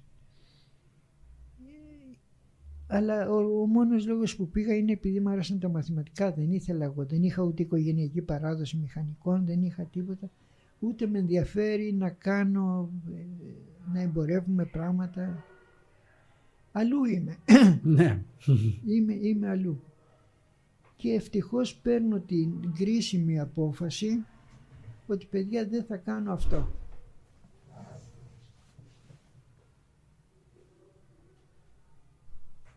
Δεν θα είμαι μηχανικός. Αλλά δεν εγκαταλείπω το Πολυτεχνείο και την ιδιότητα του μηχανικού για να κάνω κινηματογράφο. Όχι. Ο κινηματογράφος έρχεται τουλάχιστον 7-8 χρόνια μετά. Και έρχεται από ένα τυχαίο γεγονός. Τελείως τυχαία. Δεν υπάρχει δηλαδή... Δεν υπάρχει ένα κομβικό που να μπορώ να θυμηθώ. Το τυχαίο πες. Το τυχαίο γεγονός πες. Δεν είναι τυχαίο ακριβώς ρε παιδί. Μέσα στη διαδικασία της μαθητείας σου. Ναι. Και έχοντας αφομοιώσει διάφορα πράγματα γύρω από αυτά που έλεγα πριν, μπαίνει σε μια διαδικασία εσωτερικής αναμόχλευσης πιο δυνατή και ένα μέρος αυτής της αναμόχλευσης γινόταν και μέσω του κινηματογράφου. Και εκεί θεώρησα ότι δεν πάω να ασχοληθώ με αυτό. Αλλά το να πας να τελειώσεις εκείνα τα χρόνια μέσα στο δεκαετία. Ναι, αυτό θέλω να σου πω τώρα. Άλλες εποχές. Το να τελειώσεις δύσκολο. στη σχολή Χατζίκου δεν σημαίνει, παιδιά, απολύτως τίποτα. Το πιο παρακαθιανό είδος κινηματογράφου που μας διδάσκανε ήταν το ντοκιμαντέρ. Ήταν αρχαιολογικά, ήταν ιστορικά, ήταν διεκδικητικά, διάφορα τέτοια. Σκάγανε μύτη και διάφορα είδη. Αλλά δεν ήταν κάτι που είχε υπόλοιψη ιδιαίτερη. Τελειώνω τη σχολή κάνοντας μια μικρού μήκους ταινία. Είναι η μόνη μυθοπλασία που έχω κάνει, δεν έχω κάνει άλλη. Ό,τι λεφτά είχα, 500.000 δραχμές τότε, δεν ξέρω πού τα βρήκα, από φροντιστήρια έκανα και τα βρήκα, τα έδωσα και δεν είχα τίποτα και έψαχνα να βρω δουλειά στις μικρές αγγελίες. Οποιαδήποτε δουλειά, παιδιά. Και ξαφνικά πέφτω σε μια ανακοίνωση ότι δίνουν μια υποτροφία για βίντεο 8 από το Γαλλικό Ινστιτούτο. Βίντεο 8 πρώτη φορά ακούγαμε, δεν υπήρχε τότε. Θεώρησα λοιπόν ότι η Sony έχει βγάλει κάποιο καινούριο μηχάνημα και ζητά να εκπαιδεύσει πολιτές που θα επιστρέψουν και θα πουλάνε αυτό το μηχάνημα. Αυτή η αγγελία, παιδιά, ήταν η αρχή όλης της ιστορίας της μετέπειτα πορείας. Δεν ήταν ότι πήγα στη Χατζίκου και έκανα κινηματογράφο. Εάν δεν έφτανε αυτή η επαφή με το ντοκιμαντέρ στη Γαλλία και δει το ανθρωποκεντρικό ντοκιμαντέρ, δεν θα υπήρχε τίποτα από όλα αυτά. Στη μορφή που τα βλέπουμε. Βρίσκομαι λοιπόν στη Γαλλία και συνειδητοποιώ ότι αυτό που δίνουν υποτροφία δεν είναι κάποιο μηχάνημα, αλλά είναι κάποια σχολή που ο γεννήτορας της ήταν ο Ζαν Ρους. Ο γεννήτορας, όταν πήγα εγώ είχαν κάνει πατροκτονία αυτή. Εντάξει. Όμως τον ίδιο πήγα και τον παρακολούθησα αρκετές φορές στη Σινεματέκ. Κάθε Σάββατο που έκανε μάθημα το πρωί. Πολύ γοητευτικός άνθρωπος. Και από τη δεύτερη μέρα που βρισκόμαστε εκεί, την πρώτη κάναμε ιατρικές εξετάσεις και είδαμε σε τι κατάσταση είμαστε. Και τη δεύτερη μέρα μας δώσανε από μία κάμερα, δύο ομάδες, βγείτε έξω και τραβάτε. Ξαφνικά νιώθεις ότι αυτό το πράγμα είναι μια ιστορία που σου ταιριάζει απόλυτα. Στο χαρακτήρα σου, στην ψυχολογία σου. Εδώ είμαστε. Ναι, σαν να βρήκες δηλαδή ένα ράφτη που ήξερε να σου ράψει το κουστούμι που σου ταιριάζει. Πολύ ωραίο. Εάν λες για κομβικό σημείο είναι δύο και θα στα πω, αλλά όχι εσύ περίμενες άλλου είδους απάντηση. Εγώ ήξερα την απάντηση, Σταύρο, την ήξερα την απάντηση εγώ. Είμαι πονηρός, τα έχεις πει αυτά. Είμαι άλλου στυλ ντοκιμαντέρ. Τα ξέρω ήδη και στα ξέρω να τα ξαναπείς. Μην με προκαλεί. Απάντησε αυτή που ήξερες. Ναι, το απάντησες, ναι. Όχι, δεν το απάντησε. Έχεις φυλαγμένο σαν το μυστικό, που έλεγες πριν. Εν μέρει το απάντησα. Λοιπόν, το κρίσιμο σημείο είναι ότι τα γαλλικά μου είναι άθλια της πλάκας και συνδιαλέγω όσο καιρό πρέπει να μου δώσει την υποτροφία με τη γραμματέα, η οποία είναι Ελληνίδα. Το θυμήθηκα. Είναι Ελληνίδα και μέχρι εκεί τα καταφέρνω. Αλλά όταν αποφασίζουν ότι πρέπει να με στείλουν, πρέπει να μιλήσω με το μορφωτικό ακόλουθο, τον κύριο Λαμπαντή. Μπαίνω λοιπόν σε ένα μεγάλο γραφείο, κάθεται στο γραφείο του και μου δίνει κάτι χαρτιά να συμπληρώσω σε ένα μεγάλο τραπέζι. Και λέω, μην είσαι, πες στο ανθρώπου ότι δεν ξέρεις γαλλικά, συγγνώμη, κάναμε λάθος, πρέπει να φύγω. Για 20 δευτερόλεπτα μετά, δεν είναι παραπάνω παιδιά, δεν είναι 2 και 3 λεπτά, 20 δευτερόλεπτα, λέω τι γράφει εδώ πέρα. Και βλέπω ότι ζητάει πραγματολογικά στοιχεία. Πού μένεις, πώς σε λένε, πώς λένε τον μπαμπά, τη μαμά. και μετά έχει ένα κείμενο. Συμπληρώνω τα πραγματολογικά, παίρνω τα χαρτιά και πηγαίνω στο γραφείο. Επιστρατεύω ό,τι διάολο ήξερα, δεν ξέρω ακόμη, δεν μπορώ να απαντήσω πώς τα επιστράτευσα. Και πάω και τι του λέω, ότι κοίταξε να δεις, αυτή η υποτροφία αφορά κινηματογράφο. Δεν είναι φιλολογία, δεν είναι φιλοσοφία, δεν είναι τίποτα από αυτά. Και άρα ότι δεν ξέρω καλά γαλλικά δεν σημαίνει τίποτα. Στείλε με και θα σου αφιερώσω την πρώτη μου ταινία.